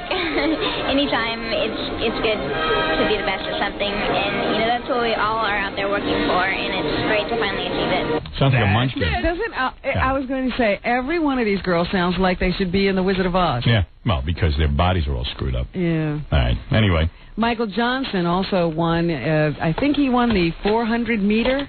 That's right. I guess. Race yesterday. That's it. I don't even know what a meter is. I just know inches and yards. I wish they would just call it what it is. I know he's competing in both the 400 and the 200, and I think this was the 400 he won for yesterday. How much am that in feet? The meters. He's apparently, you were talking about how, these guys are only known every 4 years when the Olympics come around. Mm-hmm. But he apparently is very well known in Europe. Oh, is he? A lot of these track and field stars are huge stars in Europe. Track and like field David Hasselhoff. It seems, get a lot more play in Europe than they do here in the United States. So they say, he can't walk around anywhere in Europe and not be mobbed. Really? But, of course, he could come here and nobody would know who he was. Europe is messed until up. now. Right. He's the guy who runs with the gold shoes. And this was a dream come true for him, even though he did not break a world record last night. Here is Michael Johnson. I felt like this could be my only and last chance to win an Olympic gold medal in the 400 meters, so I went out there to win the gold medal, and so I'm happy with my performance. Fred, how many feet is a meter? I think a meter is like less than a foot, but I don't know how much. All I know is... I know a meter is definitely less than a foot. When I was like in 6th grade, they had our teacher came in one day and said, listen, the United States has decided that all of Europe uses the metric system. And you guys are going to have to learn how to convert feet and inches into centimeters, meters, and all that crap. The metric system. So we all said, okay. Wait a minute. A meter is more than a yard, though. Is it? Yeah, a meter is more than a yard. Well, Benson and Hedges was a silly millimeter longer. Right. So whatever that means. And so they started teaching it to us. I know I had no comprehension. We were all morons. Every kid in the United States is an idiot. None of us could get it. None of us. To our inches. Yeah, we just. And I said, what's the point, man? Let them convert. And you know what? It never worked. They never could convert us to the metric system. We're still on our system. Yeah, he goes over in Europe. It's 460 kilometers. Eat me. Suckle me. God bless America in inches. So inches a 100-yard dash is a little bit less than a 100-meter dash. I see. And the 400-meter, was that the guy jumping over those hurdles? No, this is just a run. Hurdles. This is just a straight run. These guys look like horses when they run. It's so beautiful. It's so funny because this guy runs standing straight up with his chest sticking out. He's very funny to watch. And then, of course, Carl Lewis added a 9th medal to his, I think, is that 9 golds for him? Yeah, and 10 would be a record or something. Yeah, so 9th gold medal to his array with the long jump competition yesterday. Here's Carl Lewis. Every single person, whether I've met them or not, whether I know them or not, whether they even know who I am, they just know what I do. And they gave me a charge, and I still cannot express how I feel right now. Too little, too late. I'd say you should have been on your first Olympics. Everybody hates him. Now he wants to talk to anybody and everybody. Yeah, right. Now, we know your true colors. We know your nature. You can give a rat's ass. You just want to endorse somebody, and you're not going to get it. No one will give him anything. Well, he's another guy who, he does, he gets a lot of commercial work in Europe. Yep, good. But not here. Good. You know how they pay in Europe? In pounds. In lira. Lira. You know what that's worth? Snag. 8 million lira is $1. What else you got there, Robin? And Ray Combs' wife has spoken out. Well, you're really covering this. We knew him. Ray Combs. I feel personally connected. He was the guy who was the host of the new Family Feud. Not the original Family Feud or the Family Feud after that Dawson guy came back, Richard Dawson, but the one right in the middle there, the new Family Feud. He killed himself on June 2nd after a number of unsuccessful suicide attempts. He was finally able to accomplish his task, and now his family is quite broke and $500,000 in debt. And isn't he a great guy? Nice to leave your family like that. And what has she said? Debbie Combs says, I don't have anything. They've lost the house. They had a 5-bedroom house. And he was a guy with all those kids. Yeah. He had 6 children between the ages of 5 and 18. Their house is gone. The lawyers found an $82,000 debt from a comedy club that Combs used to own. Assorted credit card and telephone bills and a $600 auto license renewal fee that was overdue. She says her husband lost a lot of the money they had with that comedy club that was closed about 18 months ago. The Ray Combs Comedy Club, yeah. She was his childhood sweetheart that grew up a few years after graduating high school together. In recent years, her husband had a number of mood swings and increasingly erratic behavior. So while he had that happy face on for the rest of the public, he was a bear at home. They say that he was despondent over an impending divorce, but she claims she never asked for one. That she didn't know what else to do but to ask him to seek help, and now she's trying to figure out a way to keep her children clothed and fed. They've been struggling along, relying on Social Security and meals from a church food pantry. Oh, that's terrible. Can you imagine? Oof. It's a Sammy Davis Jr. story all over again. I thought you'd make that comparison. Yeah. A lot of selfish guys like that. Do you know a guy named... Yes. Brother Julius? Brother Julius? No, I don't. You were up in Connecticut for a while. I didn't know if that name would mean anything to you. No, I don't know Brother Julius.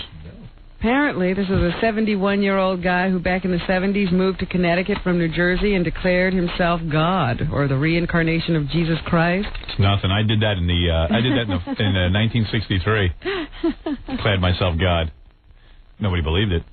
And what happened to him? Well, he just died. Oh. Yeah. So Jesus is dead. Dead? Too bad. We'll miss him. At his height, he had a number of followers. They say it peaked at about 300. Didn't he host the Family Feud? No, he did not. Oh. And he built a multi-million-dollar real estate and construction business, really? Which collapsed in the 1980s. Oh. So how could he have been Jesus Christ? Jesus Christ was not a good businessman. Is that true? He was a carpenter. And finally this morning...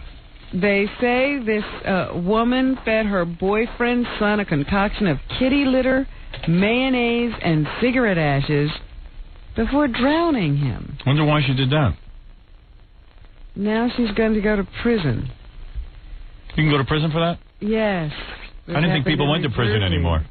Yesterday she was sentenced to at least 40 years in jail for the 1994 slaying of this kid. That was, I mean, why? You're going to drown the kid. Why feed him this crap? Right. Okay. She wanted to know what it was like to kill a kid, so that's why she did it. That was her motivation. Somehow she avoided the death penalty by pleading guilty. So I guess they gave her a plea bargain. Lesser sentence for that. Yep. So I'm glad she's still living. Yeah, that's great. We can support her now for the rest of her life. Yes, I'm sure that she'll do much better in prison and she'll be a benefit to society. And President Clinton met with those TV broadcasters yesterday. They came to an agreement about children's programming. They all agreed that there should be more, but the definition of what children's programming is should be left broad. So they'll meet again to try to determine what that broad definition will be. Well, it must be the country has very few problems if he has time to meet about that. At one point, TV broadcasters were putting in cartoons and a little bit of everything. Yeah, that's what kids like. Kids programming, but that's not educational according to the White I House. see. Yeah, what we is? will have to figure out something else now. Yeah. All right? Yeah. All right. President should be involved in that. It's very important. What's happening. That's one of the most important things. Let me do a couple of plugs. Jackie Jugman Martland. Oh, wait a minute. Let me just have Bob Dole. Bob Dole saw a movie last night that he really liked. Is this him talking about it? Yes, it's Independence Day. It's a good movie. Bring your family to it. You'll be proud of it when you leave. It's about diversity in America and leadership. What a nut. He is a nut. This guy has self-destructed. Shut up! Sit down! He's better off just being in the Senate and, mouthing off every once in a while. It's something you can be proud of. It's sticking together. Please. Jackie the Jokeman Martland, 78 minutes of filthy. He's just sounding more and more senile. on CD or cassette on the hysterical Sergeant Pecker. $12 plus $4 shipping and handling. Call now, buy two, get one free. Call 1-800-323-KING. Thursday night, Jackie, August 1. Hosting this huge benefit at Rascals in West Orange, New Jersey. For information, visit Jokeland on the web at JackieJokeman.com. And should I break here and then come back and do the rest of the plugs? All right, we'll do that next. We'll be back with the Howard Stern Show. Don't go away.